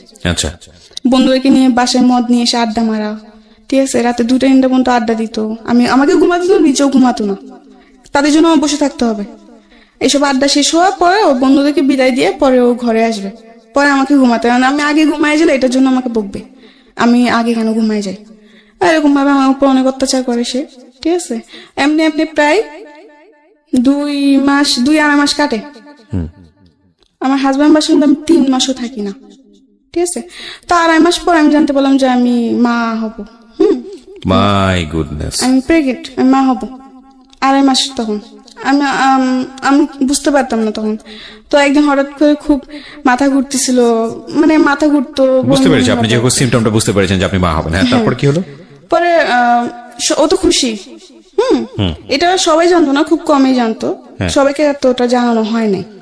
ও খালি বলতো ছেলে ছেলে। হ্যাঁ, আমি বলি যে এটা আল্লাহ যা যায় তা, এটা তুমি আর আমি সৃষ্টি করবো না, যে আর তো আমি মেনে নিছিলাম। ঠিক আছে, যাই হোক, 2.5 মাসে প্রেগনেন্ট। তো একদিন ও বাজারে যায়, ঠিক আছে, তো ওদিন আমাকে বলে কি মুরগি এনে দিচ্ছে, আমাকে মুরগি এনে লুটি বানাতে বলছে আর মুরগি রান্না করতে বলছে। তো আমি রান্না বান্না করি, রান্না বান্না করার পরে আমার যে উকিল মা, যে আমার দায়িত্ব নেই, উকিল মা যাকে বলা হয়, সে তার বাসায় যাই আমি সন্ধ্যাবেলা, রান্না বান্না সেটা আমি ভয় পেতাম, একলা করে থাকতে ভয় পেতাম, খুব ভয় পেতাম, অন্ধকার আমার পছন্দ ছিল না, অন্ধকার আমি খুব ভয় পেতাম তখন। তো যাই হোক, পরে ওদিন আমি রান্না বান্না জলদি জলদি সেরে সন্ধ্যার আগে আমি আমার উকিল মার বাসায় চলে যাই, একা বাসায় থাকতে পারতাম না। যাওয়ার পরে ওদিন ও যাদের সাথে কাজ করতো একটা লোক আসে, আসার পর অনেক কিছু বলার পর এগুলো শুনে, ঠিক আছে, শোনার পরেও ও আসার পর আমাকে বলে তুমি এখানে, তোমাকে না বলছি বাসাতে বের না হতে। উকিল মা বলে না, আমার হাজবেন্ড বলে, বাজার থেকে এসে আমাকে বলে তোমাকে বলছি কোথাও না যেতে, কারোর সাথে কথা বলতে দিত না, কারোর সাথে দেখা করতে আমাকে দিত না, সে মানে বলতো খালি ঘরে থাকবা চুপচাপ, কারোর সাথে বেশি কথা বলবো না। তার কারণ তার থেকে মনে হতো কি যে আমাকে হয়তো কেউ যুক্তি দিবে, কুবুদ্ধি দিবে, এই সেই হয় না, বাচ্চা নষ্ট করার জন্য কুবুদ্ধি দিবে, এগুলো ভাবতো সে। ওকে, তো ঠিক আছে, এমনি কাটতে থাকলো। এর মধ্যে সে অত্যাচার করে আমাকে, যেমন সবকিছু নিয়ে, খাবার নিয়ে, গোসল নিয়ে, রাত্রে ঘুমানো নিয়েও ডিস্টার্ব করে, মানে ডিস্টার্ব বলতে কি অত্যাচার করে, ছোটখাটো বিষয় নিয়ে জ্বালাতো। মানে সবসময় একটা পুরুষ বাইরের দিকে মনোযোগ থাকতে হবে, সে ঘরের দিকে নয়। ঘরের দিকে কি মানে এই কাজটা কেন করো না, তুমি এটা কেন করতে পারো না, আমি বলছি আমার শরীরটা ভালো লাগে না, আমি করি না, আমি পরে করবো, এটা কেন বলছি, এটা নিয়েও সে গায়ে হাত তুলতো, এরকম আর কি। যাই হোক, তো একদিন বাজার থেকে আসার পরে যেটা বললাম আর কি, যে একজন যে সে যেখানে কাজ করে ওখান থেকে একটা ভাই এসে আমাকে অনেক ধরনের কথাবার্তা বলে যে আপনি এগুলো কেন সহ্য করেন বা এই সেই, এগুলো শোনার পরে তো আমার উকিল মার বাসায় ছিলাম, ওখান থেকে আমাকে হাতটা টেনে বাসায় আনে, আমাকে বলে ঘরে চলো। আচ্ছা আচ্ছা তো আমি বলছি আচ্ছা ঠিক আছে চলো। এটা ঘরে আনার পরে বল খাবার দাও, বিছানার উপর বসেছিল, আমি খাবার দিয়েছি। ঠিক আছে, খাবার দেওয়ার পর 2বার মুখে দিয়ে আমাকে বলতেছে ও কি বলে তোমাকে, কি বলতেছিল ওরা। আমি বলছি কি বলতে, তুমি কি জানো না, তুমি তো সব শুনছো, আমি তো জানি তুমি অনেক আগে আসছো, আমি টের পাইছি ও যে বাজার থেকে আসছে, আমি বুঝতে পারছি, আচ্ছা কিন্তু এটাও অভিনয় করছে আমি বুঝতে পারিনি। তাই আমি তো বলছি তুমি তো জানো, তুমি তো শুনছো কি আমাকে কি বলছে বা কি বলে নাই। কয় হ্যাঁ আমি শুনছি, কিন্তু আমি আবার তোর মুখ থেকে শুনো, আর তুই টাকা করতেছ, রেগে যাইতেছে। আর আমি মাঝে মাঝে মনে হয় যে ও একটু পাগল টাইপের, মানে এই ভালো আবার এই হঠাৎ করে খারাপ, মানে ওর কোনো মানসিক প্রবলেম আছে। ঠিক আছে। হ্যাঁ, অত্যাচার করতো, মারধর করতো ছোটখাটো বিষয় নিয়ে। তৃতীয়ত হচ্ছে নেশা টেশা করতো, খুব মানে বাজে আচরণ করতো। যাই হোক, পরে আমাকে বলে কি তোর মুখ থেকে আমি আবার শুনতো। আমি বলছি এক কথা বারবার বলতে আমার ভালো লাগে না, তুমি শুনছো আবার শুনে আবার কেন জিজ্ঞাসা করতেছো। হ্যাঁ, এটা বলার পর ও বাতে মানে খাবারের প্লেটটা ছুঁড়ে ফেলে দেয়, ছুঁড়ে ফেলে দিয়ে উঠে এসে আমার চুলে ধরে আমার গালটা চেপে ধরে বলে বলবি না তুই। আমি বলছি না আমি বলবো না, আমি তুমি একবার শুনছো এখন আবার বলতিছো, আবার বলার জন্য, তুমি জানো না তুমি কি করো, তুমি যা করো তাই তো বলতেছিল। বলছে তাই নাকি, তো মানুষের যুক্তি নেস তুই। আমি বলছি মানুষের যুক্তি কেন নিবো, মানুষ যেটা সত্যি সেটাই তো বলে। এগুলো বলার পর আমাকে অনেক মারধর করে। ঠিক আছে, মারধর করে, আর মারধর করার পর আমি কান্না করতেছি, পরে চিৎকা চেঁচামেচি হয়েছে না, বকাঝকা, অনেক মারধর করে। তো আমার উকিল মা টের পায়, তখন রাত্রে প্রায় 11টার দিকে কাছাকাছি, তখন তো 11টা হলো গ্রাম অঞ্চল, নিরিবিরি একদম। যাই হোক, অনেক মারধর করার পরে অনেকজন ধরতে আসলে তাকে মারতে যায়। তার কথা যে এখন যদি কেউ ধরতে আসো তো সবাই মার খাবা। আমার হাজবেন্ড বলে ওকে মেরে ফেলবো না কেটে ফেলবো, আমার ব্যক্তিগত ব্যাপার, ও আমার বউ, ওকে আমার যাই আমি তাই করবো। হ্যাঁ, আর যাই হোক, তো আমার উকিল মা এসে বলে যে এই অবস্থায় মারিস না, মারার দরকার নেই, ও যা করছে। আচ্ছা ছোট ভুল হয়ে গেছে, বুঝতে পারি নাই। ও বলে কি না, ও মানুষের যুক্তি নেই।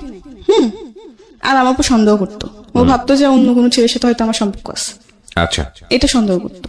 আর ফোন দিলে ফোন চেক করতো যে আমি কোনো ছেলের সাথে কথা বলি নাকি, যদি অন্য একটা নাম্বার দেখছে তাহলে বলছে কে, তো আমি কি জানি কে কোথা থেকে, আমি তো এরকম কিছু মানে জানি না। ঠিক আছে, যাই হোক, পরে একটা পর্যায়ে যখন আমার উকিল মা এই কথাটা বলে যে এরকম ভাবে মারিস না, হয়তো ওর ক্ষতি হবে, তো এক পর্যায়ে উঠে বলে কি যে এই বাচ্চা আমার না, মানে আচ্ছা ওটা অস্বীকার করতিস। তো আমার রাগ উঠে গেছে, কি বললো এটা। পরে আমি বলছি আমি তুই টাঙ্গা করছি, আমি বলছি এটা তোর কি বাচ্চা না, বলছে না এটা আমার বাচ্চা না। তো আমি বলছি বেশ ভালো কথা, তোরও বাচ্চা না তো ঠিক আছে, এটা বাচ্চা থাকার কোনো অধিকার নাই। আমি এই কথা বলে মানে কান্না করতেছি। ঠিক আছে, তখন এই কথা ও শুনে পরে আমাকে মানে লাথি দিয়ে ফেলে দেয়। আচ্ছা, যার কারণে আমি খুব মাথায় খুব আঘাত পাই, এবং কি শরীরে খুব আঘাত পাই। আর মাটিতে ও আমাকে এমন ভাবে মারতেছিল, মানে কি বলবো, জাস্ট পা দিয়ে মানে লাথি দিতেছিল। ওহো, এই প্রেগন্যান্ট থাকা অবস্থাতে? হ্যাঁ, এটা কোমরে, পেটে বা পিঠে, বুকে, মুখে, মানে যেখানে সে পারতেছে। আমি তো মাটিতে পড়ে গেছি। ঠিক আছে, যাই হোক, অনেক মারধর করে। পরে একটা পর্যায়ে ও একটা লাইট থাকে, মানে গ্রামে তো অনেক লাইট দিয়ে চলাফেরা করা হয় যেহেতু কারেন্ট নাই, তো একটা লাইটার ছিল ওর, স্টিলের, সিলভারের। ঠিক আছে, ওইটা দিয়ে আমার একটা মাথায় বাড়ি মারে। পরে আমি আর বলতে পারি না, পড়ে যাই। ওহো, ঠিক আছে, পরে কি হয় না হয় তা আমি জানি না। ঠিক আছে, যখন আবার আমি চোখ খুলি তখন দেখতে পারি যে আমার মাথায় পানি ডালতেছে। ঠিক আছে, আমার হাত পা মুছে দিতেছে, কান্নাকাটি করতেছে। আর এর মধ্যে আমার খুবই খারাপ অবস্থা হয়ে গেছে। ঠিক আছে, আমি প্রায় এই ঘটনার পরে আমি প্রায় 1.5 মাস অসুস্থ ছিলাম। আর এই ঘটনার পরে আমার বেবিটা নষ্ট হয়ে যায়। আচ্ছা, যাই হোক, নষ্ট হয়ে যাওয়ার পরে আমি তো অনেক অসুস্থ ছিলাম। এইসব খবর আমার মার কানে যায়, বাবার কানে যায়, তো আমার ফ্যামিলির থেকে আমাকে নিতে আসে। তো ওদিন আমাকে নিয়ে যায়। ঠিক আছে, নিয়ে যাওয়ার পর আমি প্রায় 1.5 মাস অসুস্থ ছিলাম, অনেক অসুস্থ হয়ে পড়ছি। ঠিক আছে, অসুস্থ হওয়ার পর 1.5 মাস পর আমি মোটামুটি একটু সুস্থ। তখন সে মেয়র চেয়ারম্যান নিয়ে আসে, তার কথা যে তার বাচ্চা নষ্ট করে ফেলছে আমি। ওহো, কিন্তু এটা আমি নষ্ট করি নাই, ওর আচরণের কারণে হয়েছে, ওর আচরণের কারণে হয়েছে। কিন্তু ও পুরা দোষ আমাদের উপর ফেলতেছে যে আমরা নষ্ট করে ফেলছি, কিন্তু আসলে তো তা না। যাই হোক এগুলো অনেক গ্যাঞ্জাম হয়েছে, ও মেম্বার চেয়ারম্যান আনলো, এটা আনলো সেটা আনলো, অনেক কিছু আমাকে নিয়ে যাবে, ঠিক আছে। ওই ঘটনা পরে পরে আমি আবার যাই ওর বাসায়, আবার যাই, সে একই আচরণ, সবাই কাছে বলছি ঠিক আছে আমি যা করছি ভুল করছি, আমি আর এরকম করবো না। তো ওর উপর আমি আরেকবার বিশ্বাস করি, করে আবার যাই, যাওয়ার পর ও সে একই আমার চল আচল করে, ঠিক আছে যাক। পরে আবার চলে আসি, পরে আমি বলি যে আমি ওর কাছে আর যাবোই না। তো আমার বাপ মাও বলে যে ঠিক আছে, একবার আমাদের কথা শুনে গেছোস, যখন ও ভালোই হয় নাই তো আর যাওয়ার দরকার নাই, তোর যেটা ভালো লাগে তুই সেটাই কর। তো আমি বলছি ঠিক আছে আমি ওর সংসারে যাবো না, আমি ঢাকায় চলে যাবো। আচ্ছা, মানে ওই ঘটনার পর আমি আমার হাজবেন্ডের বাসায় যাইনি, আমি ঢাকায় চলে আসি। এরপরে ওর কি হয়েছে না হয়েছে, ও এখনো বেঁচে আসছে কিনা তা আমি জানি না। ঢাকায় চলে আসি, ঢাকা চলে আসার পরে একটা বাসায় কাজ নিই আবার। তো বাসায় কাজ ছেড়ে আবার ওই যে বললাম হসপিটালে যে চাকরিটা, আচ্ছা, হসপিটালে একটা চাকরি নিই। আচ্ছা। ওই যে সেটা তো ব্যাকে আপনি বলেছিলেন হসপিটালে চাকরি নেন, এবং ওখানে চাকরি করতে করতে আপনার একটা ছেলের সঙ্গে পরিচয় হয় মূলত মোবাইল এটা চালাতে আমার- গিয়ে, ফ্ল্যাশব্যাকে গিয়ে আপনি যেটা বলেছিলেন। হ্যাঁ, হ্যাঁ, এটা তো ওই মানে আমার- ছেলেটার নাম কি ছিল? ছেলেটার নাম রিয়াদ ছিল। আচ্ছা, রিয়াদের সঙ্গে পরিচয়। হ্যাঁ, তারপর? তো ওই যে বিয়ের পরে চলে আসলাম ঢাকায়, ঢাকায় এসে চাকরি করে, চাকরি শেষে ফোন কিনলাম, ফোনের মাধ্যমে ওই ছেলের সাথে আমার পরিচয়, রিয়াদের সঙ্গে পরিচয়। রিয়াজের সঙ্গে আমার পরিচয়। তো যাই হোক এমনি আস্তে আস্তে ওর সাথে কথাবার্তা বলি। মানে ও আমার ওই সময়টা আমি খুব একা ছিলাম, আমার মন অতটা খারাপ ছিল যে তোর মনে হতো যে কেউ দরকার যে আমাকে সামলাবে, বা কারণ যেমনই হোক আমার জীবনে অনেক কিছু ঘটে গেছে। আচ্ছা, তো দেখতেছি ওকে আমি আবার সবকিছু বলছি, আমার যে আমার বিয়ে হয়েছে বা কিছু সবকিছু বলছি। তো আমাকে ও একটা কথা বললো কি, হ্যাঁ মানুষ জীবনে হতেই পারে, এটা কোনো ব্যাপার না। ও আমাকে এই সাহসটা দিয়ে আমার মন জয় করে নিছে, যে ও আমাকে এতটা সাপোর্ট দিতেছে, মানে আমি ওর উপর একটা বিশ্বাস করতে শুরু করলাম। যাই হোক এমনি আস্তে আস্তে কথাবার্তা বলতে বলতে বলতে বলতে একটা পর্যায়ে ওকে ওকে অনেক ভাল লাগতে শুরু হলো আমার, ঠিক আছে। ওকে না দেখলে আমার ভাল লাগতো না, বা ওর সাথে কথা না বললে আমার ভাল লাগতো না, মানে অন্যরকম একটা অনুভূতি হয়ে গেছে ওর জন্য, জি, ঠিক আছে। তো এমনি একদিন দেখা করলাম, এরপর আর একদিন দেখা করলাম, যাক পরিচয় হওয়ার পরে ওটাওয়ারি 2 দিন দেখা করলাম, কয়েকদিন পর পরে দেখা করছি। 2 দিন দেখা করার পরে আরেকদিন দেখা করতে গেছি, ঠিক আছে। তখন আমাকে বলে কি যে চলো আজকে তুমি আমার বাসায় চলো। আমি বলছি কেন, আমি বাসায় কেন যাব? বলে যে এমনি চলো না। আমি বলছি না আমি যাবো না। তা ও বলে কি আজকে যদি তুমি আমার বাসায় না তাহলে ভাববে যে তুমি আমাকে লাভই করো না, সবকিছু টাইম পাস করতেছো, আমাকে এরকম বলতো। আমি বলছি টাইম পাস মানে আমি তোমাকে সত্যি লাভ করি। বলছে না এটা প্রমাণ দাও। তা আমি বলছি আমি তোমার বাসায় যেতে যেটা প্রমাণ হয়ে যাবে এটা কোন ধরনের কথা? আচ্ছা। ও বলে কি জানা, যদি তুমি আমাকে লাভ করো তাহলে চলো, আর যদি লাভ না করো তাহলে তুমি বাসায় যেতে পারো।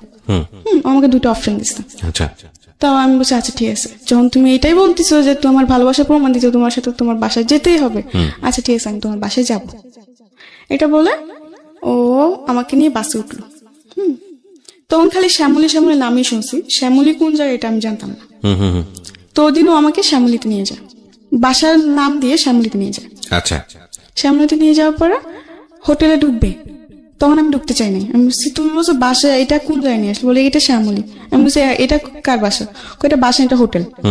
তো আমি বলছি আমি এখানে যাব না। তো যে এখন আমার বাসা তো একটু প্রবলেম আছে, এই জন্য তোমাকে এখানে আনা। তো আমি বলছি না আমি যাব না, আমি বাসায় চলে যাবো, ঠিক আছে। তো সে একই ভাবে আবার বলতেছে তার মানে তুমি আমাকে লাভ করো না, এগুলো বলে। তো যেহেতু আমি ওর প্রতি অনেকটা দুর্বল ছিলাম, জি, তো আমি বলছি না আমি তোমাকে লাভ করি। তো আমি বলছি আচ্ছা ঠিক আছে আমি যেতে পারি, কিন্তু একটা সত্য। তো আমাকে বলে কি সত্য? হ্যাঁ আমি যাব, কিন্তু তুমি আমাকে প্রমিস করো যে তুমি আমার গায়ে টাচ করো বা আমার কাছে আসার চেষ্টা করবে। তো আমাকে বলে আচ্ছা ঠিক আছে প্রমিস করলাম, চলো।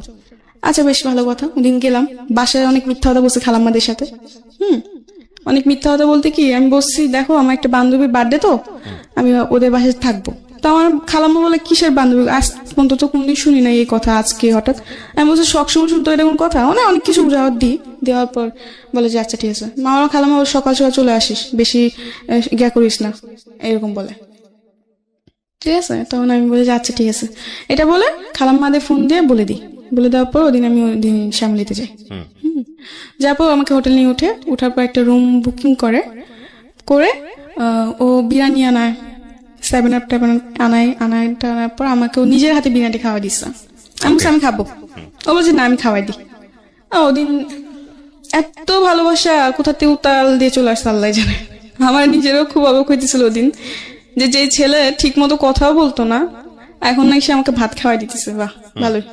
যাই হোক, অনেক গল্প টল্প করছি। তখন রাত্রে 12টা 12:30 বাজে।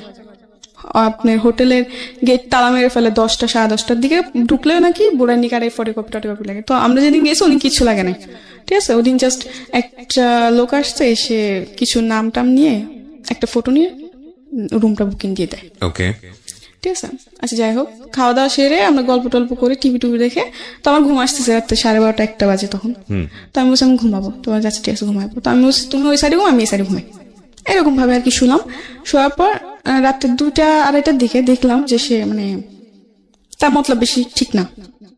আপনি 2টা-2:30টার সময় একটা ছেলের সঙ্গে আপনি একই কক্ষে আছেন, এখানে মতলব ঠিক না হওয়া মানে ঠিক, তার মতলব শুধু দোষ দিচ্ছেন কেন? এটা তো আর দোষ না, আপনারও। কারণ আমি তো তাকে আগে থেকে বলে দিচ্ছি, ঠিক আছে। এখানে একটা পারসেপশনের ব্যাপার আছে। প্রথম কথা হচ্ছে যে আপনার বয়স অনেক অল্প, সেটা ঠিক আছে, কিন্তু আপনার অভিজ্ঞতা জায়গাটা তো অল্প না। এবং আপনি দেখেন, প্রথম থেকেই আমি একটা জিনিস আপনাকে খেয়াল করেছি, আপনার অনেস্টি। প্রত্যেকটা বাসায় আপনি গেছেন, নিজের পরিবারে থাকতে ভালো লাগে না, কাজের জন্য গেছেন, যেখানে আপনি দেখেছেন অন্যায় আচরণ হচ্ছে আপনি সেখান থেকে চলে আসছেন। জি জি, চলে আসছেন তার মানে ধরে নিতে হচ্ছে আপনার ইন্টেনশন ভালো ছিল। কিন্তু আপনি এটাও খুব ভালো করে জানেন যে একটা ছেলের সঙ্গে কিভাবে মিশলে সেই ছেলেটা আপনার সুযোগ নিতে পারে, অবশ্যই জানেন। অবশ্যই। তো জানার পরে আপনি যখন তাকে এরকম একটা কক্ষে আপনি তাকে নিচ্ছেন এবং আপনারা একসাথে স্টে করবেন, সেখানে আপনি আশা করছেন যে সে আপনার সঙ্গে ঋষি পুরুষের মতো আচরণ করবে। এটা কি মানে অন্যায়? এটা একটা এটা নিজের জায়গা থেকে বোঝাটা কি ঠিক থাকলো? এটা তো আপনি না, এটা আমার বোঝা যায় থেকে ঠিক ছিল না দেখে তো আজকে এরকম। এক্স্যাক্টলি। সো আপনি এটাকে স্বীকার করতে হবে যে এটা আপনার হ্যাঁ, ভুল এটা ছিল। আমার ভুল, এটা আমার ভুল। কিন্তু Okay, ওদিন তারপর? আমি যে ওকে ওখান থেকে যে আমি ওর সাথে ঝগড়া করে বের হয়ে আসবো, এমনও কোনো পথ আমার ছিল না। যদি ওরকম যদি থাকতো আমি ওদিন সত্যি বের হয়ে আসতাম। ওকে, রাতে 2টা 2:30 তখন আমি না পাবো গাড়ি না। আপনি একই সঙ্গে একটা রুমের মধ্যে আছেন মানে হ্যাঁ এখানে তো- না, ও আমার বিশ্বাসটা অর্জন করছে, ঠিক আছে। আমি মনে করি যে সবাই তার পৃথিবীতে খারাপ না, কেউ তো ভালো আছে।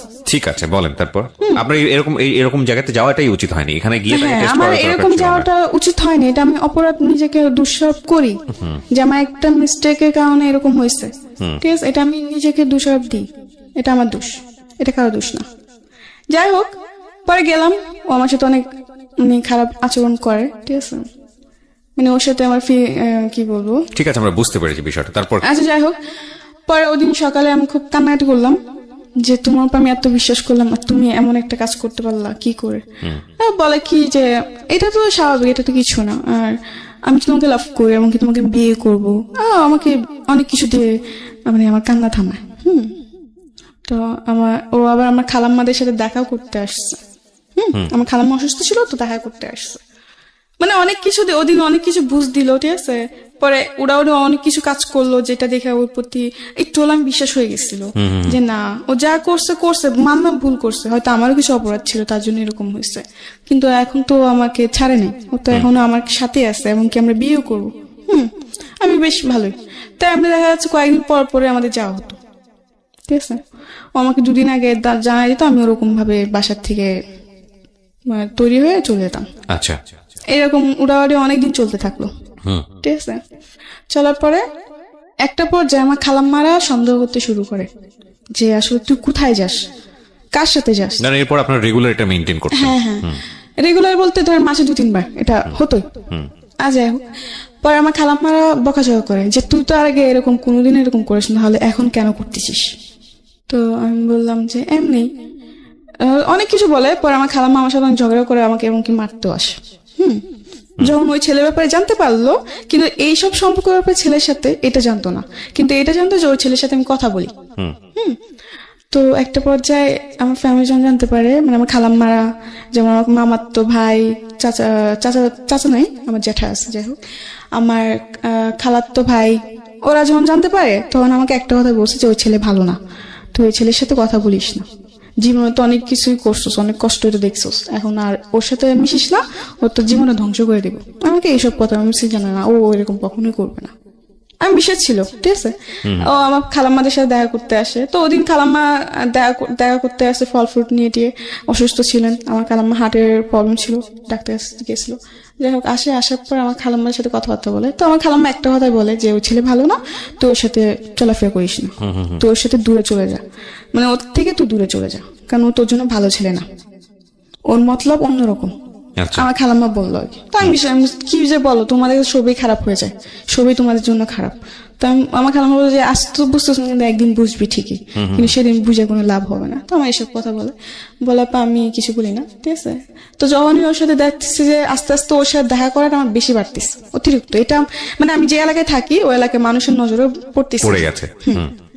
তো এতে অনেক মানুষ অনেক কিছু বলে আমার খালাম্মা দেখে, পরে ওসব নিয়ে আমার সাথে ঝগড়াঝাটি করে খালাম্মা। আচ্ছা। তো একটা পর্যায়ে এমন হয় যে ওদের চেহারাটা দেখলে আমার বিষয়ের মতো লাগতো, আমার খালাম্মা দেখে আমি সহ্য করতে পারতাম না, যে আমাকে ডাক দিত, শাসন করতো এই জন্য। তো একটা পর্যায়ে আমি কি করে ওকে ফোন দিই, আমি বলি চলো আমরা রুম নিয়ে একসাথে থাকবো, আমরা রুম নিব। যেহেতু আমরা বিয়ে করবো, তো আমরা বিয়ে করে রুম নিয়ে নিই। বলছে আচ্ছা ঠিক আছে।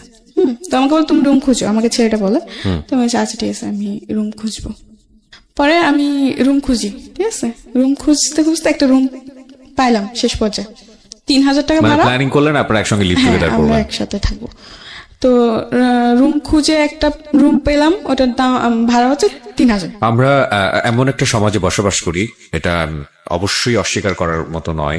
আমাদের সংস্কৃতি বলেন, আমাদের ধর্মীয় কৃষ্টি কালচার বলেন, যেহেতু আমরা প্রায় 95%, 95% হচ্ছে না, 92%, 92% হচ্ছে মুসলিম সংখ্যাগরিষ্ঠ দেশ। আমাদের ধর্ম, আমাদের সংস্কৃতি, আমাদের সামাজিকতা কোনো কিছুই এই ধরনের স্টে বা একই সঙ্গে থাকা বা কনজুগাল লাইফ বা লিভ টুগেদার এটা সমর্থন করে না। এখন কথা হচ্ছে পাশ্চাত্যে আছে, পাশ্চাত্যের সংস্কৃতি দ্বারা আমরা প্রভাবিত হচ্ছি, অনেক ডেসপারেট হয়ে যাচ্ছে ছেলেমেয়েরা আজকালকের এই ইন্টারনেট কমিউনিকেশনের যুগে। ব্যক্তি স্বাধীনতার উপরে প্রাধান্য দেওয়া হচ্ছে, কিন্তু সামাজিক রীতিনীতি বহির্ভূত কোনো আচরণই ব্যক্তি জীবনে আসলে কোনো ভালো রেজাল্ট বয়ে নিয়ে আসে না। কারণ যে সমাজে যেটার চল, আপনি যদি সেটার সাথে ম্যাচ করতে না পারেন, তাহলে সারাটা জীবনে আপনার সমাজের সঙ্গে যুদ্ধ করতে হবে। সেই যুদ্ধ আপনাকে কি দিবে জানি না। আপনি যদি খুব খ্যাপা হন, ঠিক আছে আমি যুদ্ধ করে যাবো, that's a different thing. But আপনি যদি হ্যাপি হতে চান, তাহলে যুদ্ধ করে কখনো হ্যাপি হওয়া যায় না। পরে যাই হোক, আমরা এরকম ডিসিশন নিই যে আমরা একসাথে থাকবো, ঠিক আছে। তো আমি রুম টুম দেখি, দেখার পরে রুম ব্যবস্থা হয়, তো আমি ফোন দিই। ফোন দেওয়ার পর বলছে যে বাড়িওয়ালা বলছে অ্যাডভান্স দিতে, আর তোমার বোনের ফটোকপি আর কাবিন নামা চাইছে। এই কথা বলছে। তো এই কথা বলার পর বলছে আচ্ছা ঠিক আছে। তো আমি বলছি চল আমরা বিয়ে করিনি, কাবিন নামা তো দিতে হবে, তো কাবিন নামা ছাড়া তো রুম দিবে না। এটা বলার পর বলে আচ্ছা ঠিক আছে। বলে কি আমি তোমার কালকে জানাইতেছি, এই কথা বলার পর আমাকে বলে কালকে জানাইতেছি, মাসের পুরো শেষের দিকে।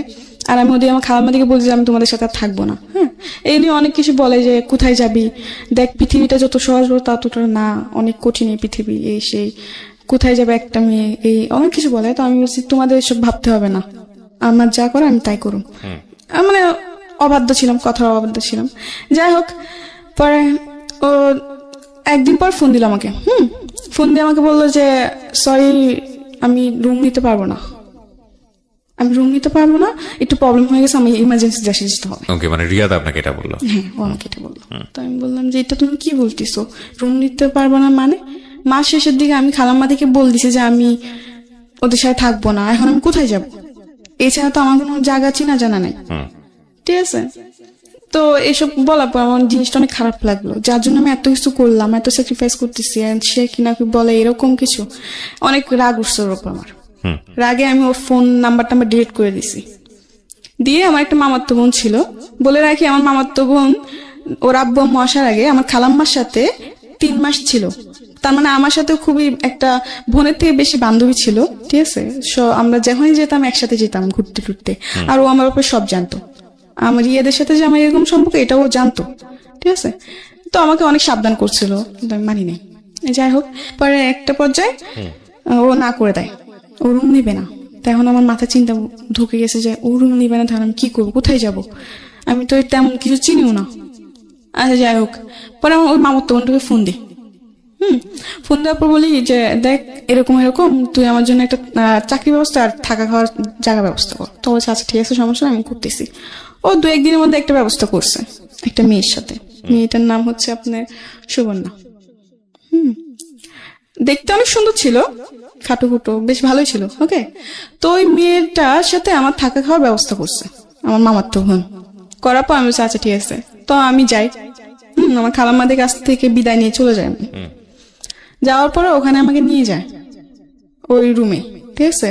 তো রুমে গেলাম 1-2 দিন বেশ ভালোই। পরে জানতে পারলাম যে আরেকটা কথা বলে রাখি, আমার মামাতো বোনকে দিয়ে একটা ছেলের সাথে আমার পরিচয় হওয়ার পরে ওই ছেলে আর আমার মামাতো বোন আমাকে নিতে আসছে। আমি মোহাম্মদপুর লাগাত গেছি, ওখান থেকে ওরা আমাকে চরে নিয়ে যাবে, কারবাঙ্গি চরে। তো ওখান থেকে ওরা আমাকে নিয়ে যায়, চরে নিয়ে যায় ওই বান্ধবী বাসায়। আমার মামাতো বোনের বান্ধবী বলে পরিচয় দিচ্ছে, তো আমারও তো বান্ধবী হয়। আচ্ছা যাই হোক, গেলাম। যাওয়ার পর একদিন বেশ ভালোই, পরে জানতে পারলাম যে ওই ছেলের কে সুবর্ণা হাজবেন্ড বলে পরিচয় দিয়ে এই রুমটা নিছে। মানে আসলে তো ওরা হাজবেন্ড ওয়াইফ না, মিথ্যা কথা দিয়ে নিছে রুমটা, মিথ্যা কথা বলে নিয়ে পরে। কিন্তু হাজবেন্ড একজনকে বানাইছে, কিন্তু রাত্রে এসে থাকে আরেকজন, সুবর্ণার বয়ফ্রেন্ড থাকে। ওকে। সুবর্ণার বয়ফ্রেন্ড থাকে। সুবর্ণার বয়ফ্রেন্ড প্রতিদিন রাত্রে চলে আসে, 11টা-12টার দিকে চলে আসে। ওরা সারা রাত জায়গা থাকে আর আপনার সারাদিন ঘুমায়। সুবর্ণা আবার এসব মানে এসব কাজ করতো সে। তো দেখা যাচ্ছে একদিন যাওয়ার পর দেখতে পারলাম একটা জিনিস, লক্ষ্য করলাম যে ও রাতে 2টা না 3টা নয় বাসাতে বের হতেছে, আবার বাসায় আসতেছে। ঠিক আছে, চাকরি করে না, কিন্তু অথচ ওদের কাছে টাকার কোনো অভাব নাই। ওকে, এটা আপনি নোটিস করলেন নিজে নিজে? হ্যাঁ। তো একটা পর্যায়ে আমরা দেখতে দেখতে প্রায় অনেকদিন কেটে গেল, 10 দিনের মতো এরকম কাটছে। কাটার পর আরেকটা জিনিস, সুবর্ণা এবং সুবর্ণার বয়ফ্রেন্ড একটু অন্যরকম ছিল, একটু মানে কি বলবো, সবকিছু ওপেনলি। কিন্তু হ্যাঁ, ও মানে সুবর্ণা এটার জন্য কোনোদিন ওকে বাধা দেয় নাই। ঠিক আছে, কারণ হাজার হোক সে আমার প্রেমিক হোক বা আমার হাজবেন্ড হোক, আমার চোখের সামনে অন্য কোনো মেয়ের ব্যাপারে কথা বলে এটা আমি সহ্য করবো? অবশ্যই না। কিন্তু সুবর্ণা এরকম ছিল না, সুবর্ণা আরো উৎসাহিত দিত ওকে যে তুমি করতে পারো, সমস্যা নেই। ওকে, এরকম করতো। ঠিক আছে, তো এরকম কাটতে থাকে, এগুলো আমার ভালো লাগতো না। যে কি এসব কি মানে কোনো কিছু মানে নিয়ম কারণ নাই, যখন ইচ্ছা এগুলো কি হচ্ছে, মানে আমার ভালো লাগতো না। হ্যাঁ, তো আমি অনেক ঝগড়াঝাটি করি। ঠিক আছে, ঝগড়াঝাটি করার পর আমি প্রায় 10 দিন ভাত খাইনি রাগে, না খেয়ে।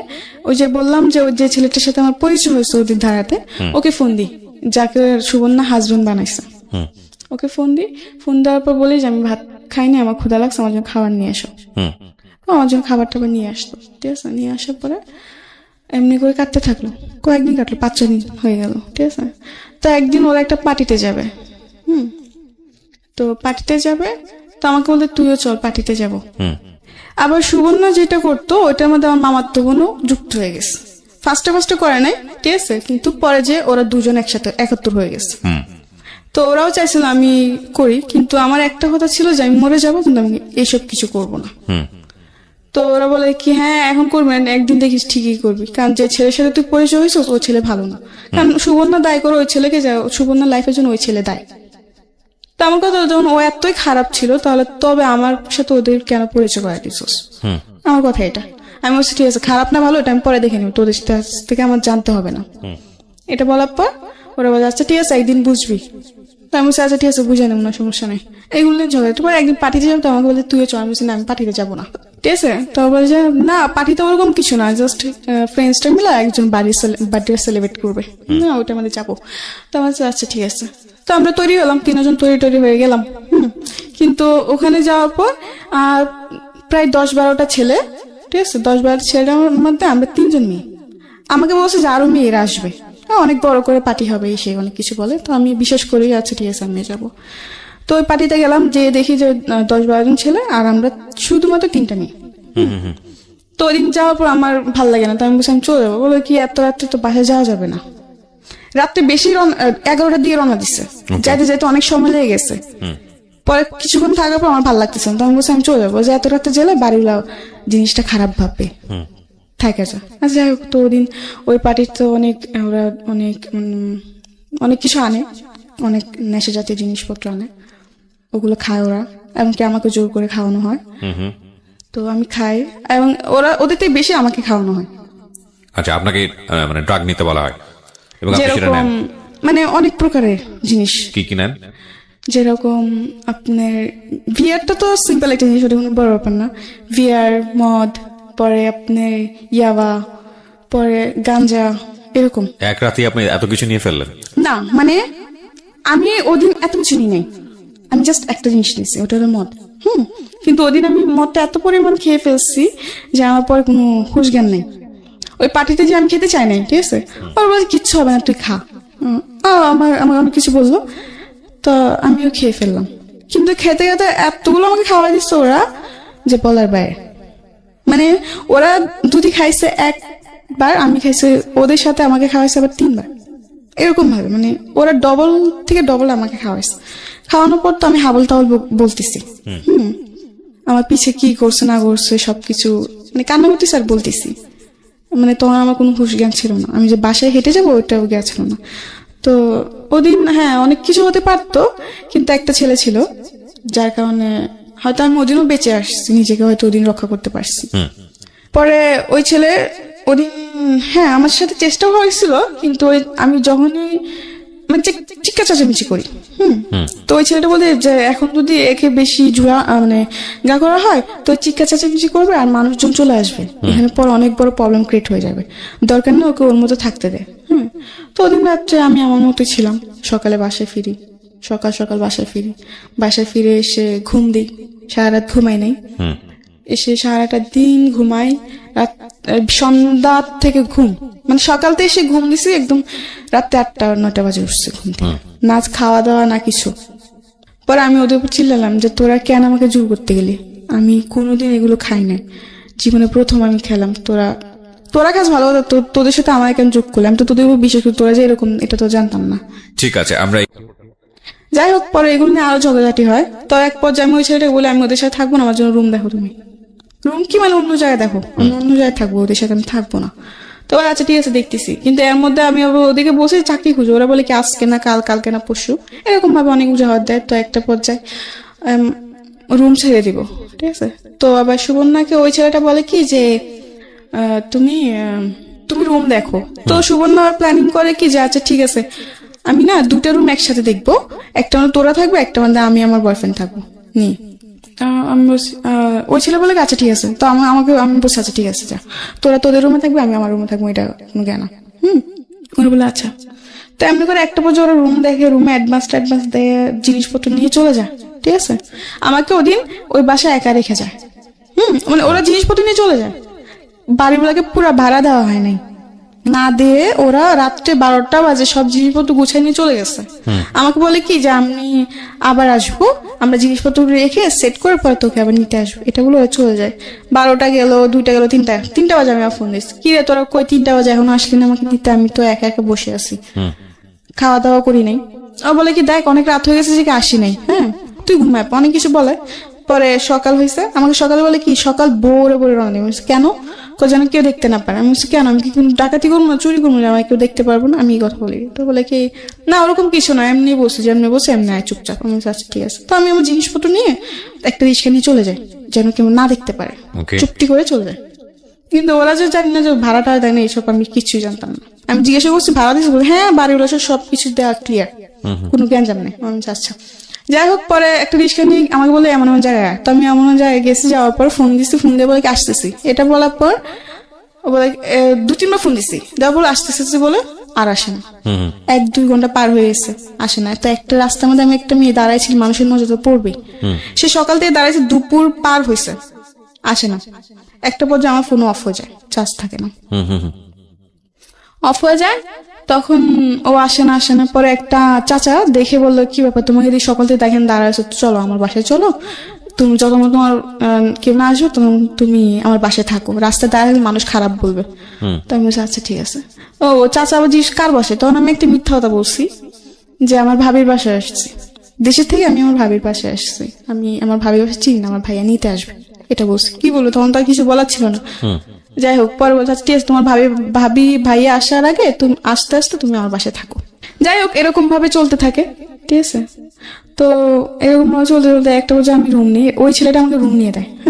রুম নিয়ে দেওয়ার পরে আমি রুমে থাকি, থাকতে পরে ওই ছেলেটার সাথে মানে আমার একটা সম্পর্ক জড়াই যায়। আমি একটা সম্পর্ক জড়ায় যায়। একটা পর্যায়ে ওই ছেলেটা মানে বেশ কয়েকদিন ভালোই ছিল, সবকিছু ঠিক ছিল, ঠিক আছে।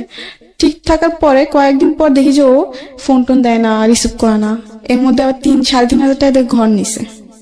একটা পর্যায়ে ঘর ভাড়া চলে আসছে সামনে। তো আমি খুব চিন্তায় পড়ে গেছি, ঘর ভাড়া কোথা দিয়ে দিব না দিব, মাথা নষ্ট পুরা। তো ওদিন আমাকে ও একটা ওর বন্ধুকে নাম্বার দেয় আমার, ওর বন্ধু আবার আমাকে একটা অফার দেয়, হ্যাঁ তুমি আসো, ঠিক আছে তুমি আসো, তুমি পরে এসে টাকা নিয়ে যাও। আচ্ছা, তো আমি ফার্স্ট বলছি যে মরে যাবো তবু করবো না, মানে একটা ওরকম ধরনের অফার দেয়। তো আমি বলছি না, আমি মরে যাবো কিন্তু আমি এরকম কিছু করবো না। তো বলছে না, তাহলে তোমার একটা দেবো, এখন কি করবা তুমি, তোমার টাকা লাগবে, তোমাকে তো কাউকে এমনি করে টাকা দিয়ে দিবে না। তো আমি বলছি যে না, তবু আমি এসব কিছু করবো না। তো বলে কি যে না দেখো তুমি ভাবে দেখো। পরে আমি যাইতে চাই না, পরে ওই ছেলে আমাকে ফোন দেয়, ফোন দিয়ে আমাকে অনেক কিছু বলে। তো আমি ওর অনেক ধরনের প্রশ্ন করি, করার পরে ও প্রশ্ন উত্তরগুলো দেয়। দেওয়ার পর কেমন প্রশ্ন, যে আমি বলছি যদি আমি এরকম কিছু করি তাহলে কি তুমি আগের মতো আমাকে লাভ করবো? হ্যাঁ অবশ্যই করবো, এরকম কিছু একটা প্রশ্ন করি। তো এক পর্যায়ে অনেক ভাবনা চিন্তা করে আর কোনো উপায় পাইনি, কারণ তোমার না পারতেছি ফ্যামিলির কাছে চাইতে, না পারতেছি কোনো বন্ধু বান্ধবের কাছে হেল্প চাইতে। তো একটা পর্যায়ে আমি ওদের অফারে রাজি হই। তো দিন যাই, যাওয়ার পরে বিকাল 4টায় যাই, সকাল 7টা 8টার দিয়ে বের হই ওখান থেকে। টাকা নিয়ে এসে ঘর ভাড়া টর ভাড়া দিই। যাই হোক, পরে একটা পর্যায়ে এরকম হতে থাকলো, ঠিক আছে। তো একটা পর্যায়ে আমি ভাবি যে আমি এসব কিছু আর করবো না, ওকে, আমি চাকরি করব। কিন্তু একটা জিনিস কি, আমি যেখানে চাকরি করতে যাই সবার সে একই রকম ব্যবহার, আমার আর ভাল লাগে না। একই রকম, আমি তো 10টা মেয়ের মতো একটা মেয়ে, তো 10টা মেয়েকে তোমরা এরকম ভাবে দেখো, তবে আমাকে কেন দেখো? মানে যেখানে যে আমার মানে শান্তি নেই। বুঝতে পারি। ও কথাগুলো বুঝে নেবেন প্রিয় শ্রোতা, ও আসলে কি বলতে চাচ্ছে। ঠিক আছে, তো এগুলো অনেক মানে যেখানে যায় এখানে সে একই কাহিনী, ভাল লাগে না। ঠিক আছে, তাই এমনি করতে হতো, আমি যেখানে চাকরি নিয়ে এই একই প্রবলেমের কারণে আমার সবকিছু ছাড়তে হয়। কারণ আমার চেষ্টা যে আমি এসব কিছু করবো না, আমি এসব মধ্যে জড়াবো না, কিন্তু এগুলো আর হচ্ছে না। ঠিক আছে, তো একটা পর্যায়ে বিরক্ত হয়ে আমি ভাবি যে আমি আর চাকরি করবো না। তো আমি একটা বাসা একটা মানুষের দাঁড়াতে, ঠিক আছে, একটা বাসার পরিচয় একবার পরে বাড়িতে ফোন, আমার বাড়িতে আমার ফ্যামিলির সাথে খুব কম যোগাযোগ হয়। ঠিক আছে, বাড়িতে ফোন দিই, ফোন দেওয়ার পর জানতে পারি আম্মু খুব অসুস্থ, টাকা লাগবে। এখন আমার কাছে চাকরি নাই, আমি নিজেই অনেক কষ্টের মধ্যে আছি, আমি চাকরি নাই, আমার টাকা পয়সা, আমি কি করে টাকা দিব? তো অনেকজন থেকে ধার চাইছে, কেউ আর ধার দেয় না, সবাই এটা ধারণা যায় আমি কোথা থেকে টাকা দিব, এইভাবে ধার দেয় নাই। পরে একটা পর্যায়ে আমি ওই ছেলেকে আবার ফোন দেয়, আমি বলি দেখ এরকম সমস্যা, আমার কাজ লাগবে, আমি নিজে থেকে বলি। তো একটা বাসার পরিচয়, তো ওখানে ওই বাসাতে আমি গেলাম, যাওয়ার পর এরকম ভাবে চলতে থাকে অনেকদিন। তো একটা পর্যায়ে আমি ওই বাসাতে যেয়ে সেট হয়ে যাই, দিন রাত আমি ওখানে থাকি। ঠিক আছে, তো আমি দিন রাত থাকি। তো একটা পর্যায়ে দেখা যাচ্ছে টাকা পয়সা আমার অভাব নেই, টাকা পয়সা আমার আসতেছে। তার মানে বিষয়টা এরকম দাঁড়ালো যে আপনি কাজের মধ্যে নিজে নিজে ইনভলভ হলেন। কিছু নিজের দোষের কারণে হয়তো এরকম হয়েছে। যাই হোক, পরে ওইটা জাস্ট তখন শুধু আমি জাস্ট এগুলোই করতাম, কোনো নেশার দিকে আমার কোনো জ্ঞান ছিল না। তা একটা পর্যায়ে যখন ওখানে থাকতে শুরু করি, তখন ওখানে যে লোকগুলো আসে তারা অনেকে এগুলো খায়, অনেকে খায় না। কিন্তু একটা লোক আছে, সে আসলে মানে পুরাপুরি 2 দিন থাকে ওই বাসায়। আচ্ছা, উনি আবার এগুলো খায়। যখন ও আসে তখন দেখা যাচ্ছে 50-60 পিস করে আনা হয় ইয়াবা। 15-60 পিস আরো বেশি আনা হয়। ঠিক আছে, তো দেখা যাচ্ছে ওখান থেকে আমার খাওয়া শুরু। আমি খেতে চাই না, আমাকে জোর করা হয় যে খায়, কিচ্ছু হবে না, এগুলো কিচ্ছু না, এই সে অনেক কিছু বলে। হ্যাঁ, তাই আমি বলছি না, আমি এগুলো খাবো না, মানুষ শুনছে এগুলো অনেক খারাপ, এগুলো খাইলে নাকি এগুলোর প্রতি মানুষের নেশা হয়ে যায়। তো বলে কি যে না, এরকম কিছু না। তো ওদিন আমি খাই, যেদিন ফার্স্ট টাইম খাই ওদিনই আমি 3টা খাই। 3টা খাওয়ার পর আমি সারা রাত ঘুমাই নাই, 2 দিন আমি ভাত টাত খাইতে পারি নাই, এরকম একটা প্রবলেম হয়েছে এবার খাওয়ার পরে। ঠিক আছে, যাই হোক, ওটা তো জাস্ট এমনি খাইছি। পরে দেখতেছি মানে আমি যে বাসায় থাকতাম, এই বাসায় আবার একজন এটার সাথে খুবই মানে এটা ওর খেতেই হতো। ঠিক আছে, ও 4-5 বছর ধরে ওই জিনিসটা খায়। তো প্রতিদিন রাত্রে যখন আমি ঘুমাতাম, আমার বিছনার পাশে এসে বসতো ওইগুলো নিয়ে, আর বসে বলতে খা। আমি বলছি না, আমি খাবো না। বলে আরে কিচ্ছু হবে না, খা না। তো এমনি বলে যে খা, কিচ্ছু হবে না। তো আমি এমনি সতেন করে করে খাইতাম। একটা বছর দেখতেছি যে এটার প্রতি আমি অনেক বেশি হয়ে গেছি, মানে এটা না খেলে আমার হয়ই না, এফেক্টেড হয়ে গেছেন, অ্যাডিক্টেড। হ্যাঁ, ফার্স্টে খেতাম, কোনো টাকা পয়সা লাগতো না। পরে দেখি যে আমি নিজের থেকে 2-3টা এমনি কিনে খাইতে হইতেছে। হ্যাঁ, তো একটা পর্যায়ে এমন হতে হতে পরে ডিসাইড করি যে না, এখানে থাকলে আমি এটার প্রতি জড়াই যাব।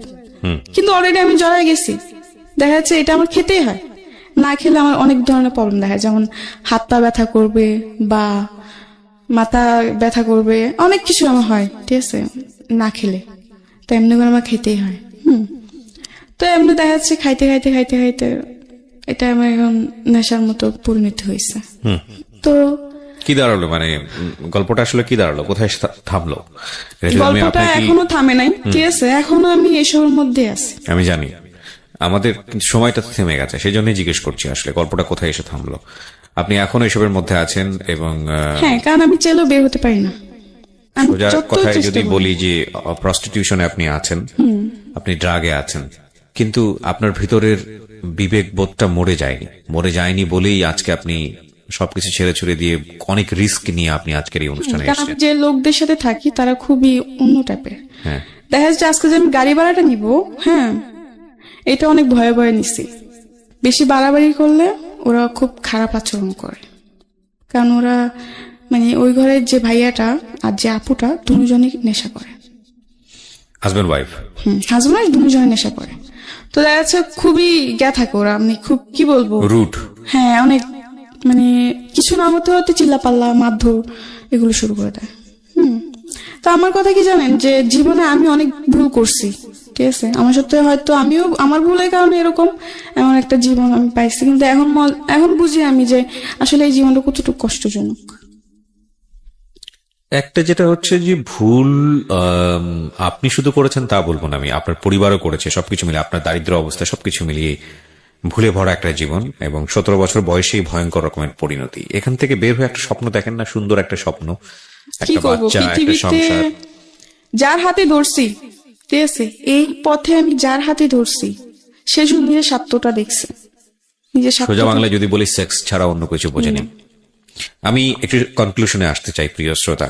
অবশ্যই ভয়াবহ রকমের ভাবে ভিকটিম যাদেরকে নিয়ে গণমাধ্যমে তেমন একটা কথা হয় না, এবং আপনারা দেখেছেন যে আমি সবসময় এদেরকে প্রিভিলেজ দেই বলার জন্য। আমাদের সমাজে যখন একটা দুর্ঘটনা ঘটে, মেয়েদের দিকে আঙ্গুলটা অনেক চওড়া করে আমরা তুলি, ধরে নিই তারই দোষ।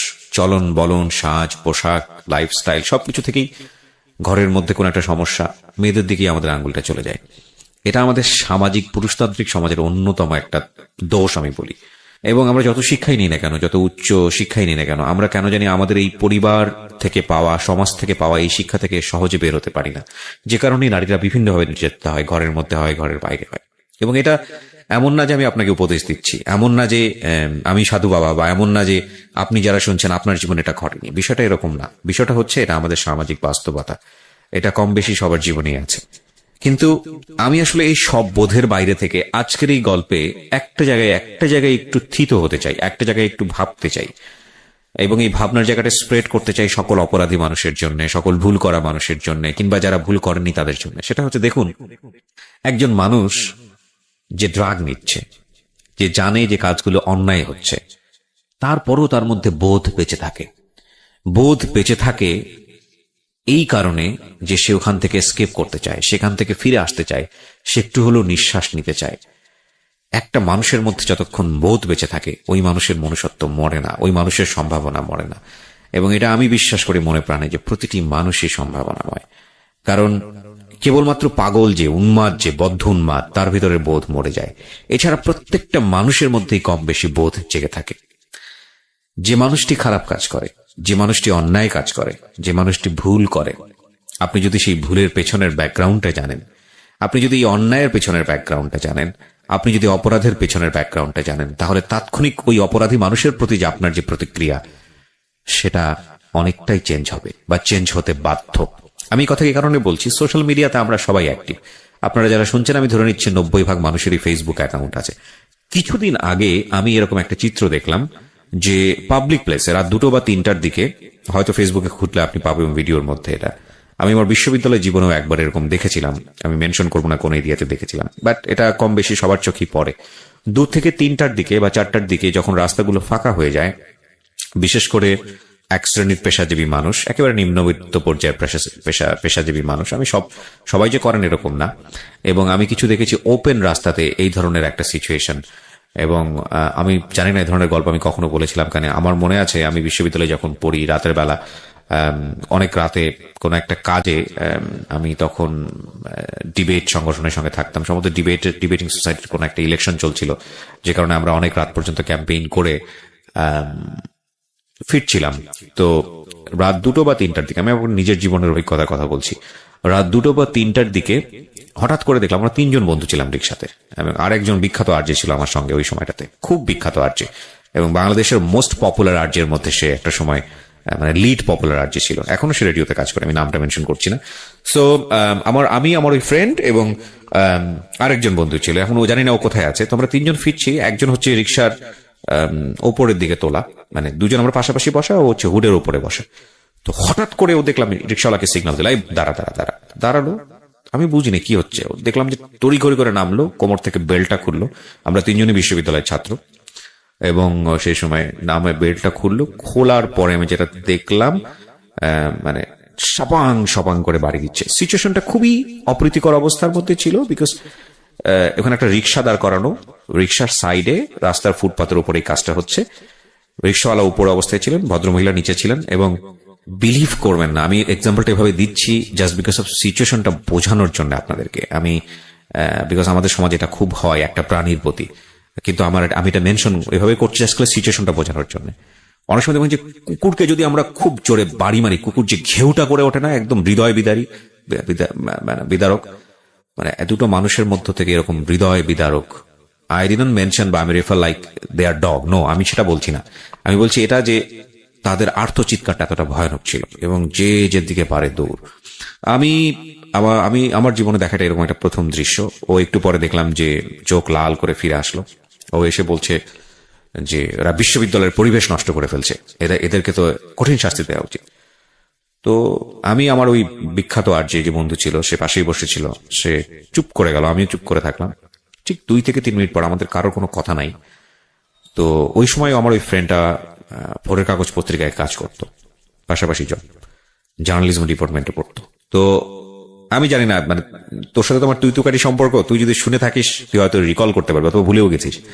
তো অনেকদিন যাবত যোগাযোগ নাই। তো বাই দ্য ওয়ে, ও আলটিমেটলি ওই যে গায়ে হাত তুলেছে তাকে বলছে যে তুমি নেক্সট টাইম কখনো আর এই কাজটা করবা না, আমার সামনে তো করবাই না, এবং নেক্সট টাইম আর কখনো করবো না। আমি দেখলাম মুহূর্তের মধ্যে ওর চোখটা লাল হয়ে গেছে, এবং চোখের পানি ছলছল করছে। আমি বললাম কেন, মানে ওকে সিচুয়েশনটা আমাকে বল না, তুই একটা কাজ ঘটালি, আর একটা হচ্ছে যে মানে তোর এই অ্যাডভাইসটা কেন। তো বললো আমি আমার জীবনে একটা মেয়ের ইন্টারভিউ নিয়েছিলাম, সে ছিল শর্টদারনি, এবং এইসবের শর্টদারনি, এবং তার একটা ইন্টারভিউ নিয়েছিলাম আমি, এবং আমি জানি ব্যাকগ্রাউন্ডটা কি, আমি ব্যাকগ্রাউন্ডটা জানি বলেই আমি যখন ওই কাজটা করেছে তখন আমার এই গল্পটা মনে পড়ে গেছে। তুমি যদি এরকম ব্যাকগ্রাউন্ডটা জানো কোনো মানুষের, তুমি কখনো ওদের সাথে খারাপ আচরণ করতে পারবে না। আমি ডেফিনেটলি বলতেছি যে এই ধরনের ওপেন জায়গাতে এই কাজটা করা ঠিক হয়নি, কিন্তু কোনো অপরাধ তো অপরাধী, অন্যায় তো অন্যায়, সেটার তো একটা অ্যাঙ্গেল থাকবেই, কিন্তু অন্যায়ের শাস্তি যেন আরেকটা অপরাধ না হয়, অন্যায়ের শাস্তি যেন আরেকটা ভুল না হয়। কারণ আমি বারবারই একটা কথা বলি, জেল বলেন, ফাঁসি বলেন, জুলুম বলেন, এগুলো পৃথিবীর আদি থেকে আছে। এগুলো যদি আমাদের সমস্যার সমাধান করে দিত, হ্যাঁ ডেফিনেটলি এগুলো না থাকলে হয়তো সমাজের মধ্যে অনাচার বাড়তো, আমি অবশ্যই এটা বলতেছি, সামাজিক শেপ থাকতো না, অন্যায় অবিচার বেড়ে যেত, অফকোর্স আমি এগ্রি করি, কিন্তু এগুলোই যদি সমস্যার সমাধান করে দিতে পারত, সমস্যা যদি একেবারে নির্মূল করে দিতে পারত, তাহলে পৃথিবীর আদি থেকে যে জেল আছে সেই জেলের এতদিন প্রয়োজন থাকে কিভাবে? সেগুলো তো সমস্যার সমাধান হয়ে যাওয়ার কথা। মানুষ সভ্য হয় না কেন? এত শিক্ষা আমরা নিচ্ছি, এত আধুনিক হচ্ছি, সভ্য হয় না কেন? মানে আমি আমার জাস্ট পার্সোনাল থট গুলো আপনাদের সঙ্গে শেয়ার করছি, কারণ এগুলো আসলে কখনোই আমার কাছে মনে হয়, এটা আমার ব্যক্তিগত opinion, it's not a solution. কোনো মানুষকে শাস্তি দেয়া, ভুলের বিনিময়ে মারাত্মক শাস্তি দেয়া, অন্যায় দেয়া, ভাবে তাকে জোর করে শাস্তি দেয়া, এটা সলিউশন না। বরং সে অপরাধ কেন করে, তার এই যে ক্ষুদ্র বিবেকটা যেটা ঘুমন্ত অবস্থায় আছে, সেটাকে আরো বড় করে জাগিয়ে দেয়া, এমন ভাবে জ্বালিয়ে দেওয়া তার মধ্যে, যাতে সে আর কখনোই অপরাধের দিকে না যায়। এবং একটা মানুষকে, যখন একটা মানুষ ভুল করে, অন্যায় করে, সেই মানুষটাকে শাস্তি দিয়ে, ভয়ানক রকম ভাবে শাস্তি দিয়ে কখনোই তার বিবেককে জাগানো যায় না, এটা আমার বিলিফ। সো আজকের এই এপিসোডটা শোনার পরে অনেকেই এই মেয়েটাকে ইচটা পাকা বলবেন, অনেকেই গালিগালাজ করছেন, আমি ফেসবুকের কমেন্টসে দেখতে পাচ্ছি। আমি শুধু একটা কথাই বলবো, সিচুয়েশনাল ডিমান্ড খুব ভয়াবহ জিনিস। যদি পারেন এই মানুষগুলোকে নিজের অবস্থান থেকে সাহায্য করবেন, ডু নট হেট দেম। ঘৃণা করে কোনো জিনিসের সমাধান হয় না, ডু রেসপেক্ট দেম। কারণ সৃষ্টিকর্তা এত অপরাধের পরেও যদি আমাদেরকে ক্ষমা করতে পারেন, এত অপরাধের পরেও যদি তিনি আমাদেরকে বাঁচিয়ে রাখতে পারেন, আমি আপনি তো তারই সৃষ্টি। সুতরাং কোন অপরাধের প্রতি আপনার যেন কোনো অন্যায় আচরণ না হয়, সেদিকে খেয়াল রাখাটা জরুরি। আমি আজকের এই এপিসোডটা এখানেই শেষ করতে চাই। আমি জানি যে এই গল্পটা মধ্য দিয়ে এমন না যে এখানে প্রস্টিটিউশনের যে গল্পটা উঠে আসলো ব্যাকগ্রাউন্ডটা, সেটা শেষ হয়ে গেছে, আর কখনোই ধরনের গল্পটা আসবে না। আমি এটা বিশ্বাস করি না। তবে আমি এটা বিশ্বাস করি যে একজন মানুষও হয়তো বা আজকের এই এপিসোড শুনে পরিবর্তন হয়েছে, কিংবা তাদের প্রতি দৃষ্টিভঙ্গি পরিবর্তন করেছে। আপনারা সবাই অনেক ভালো থাকুন। আজকের মতো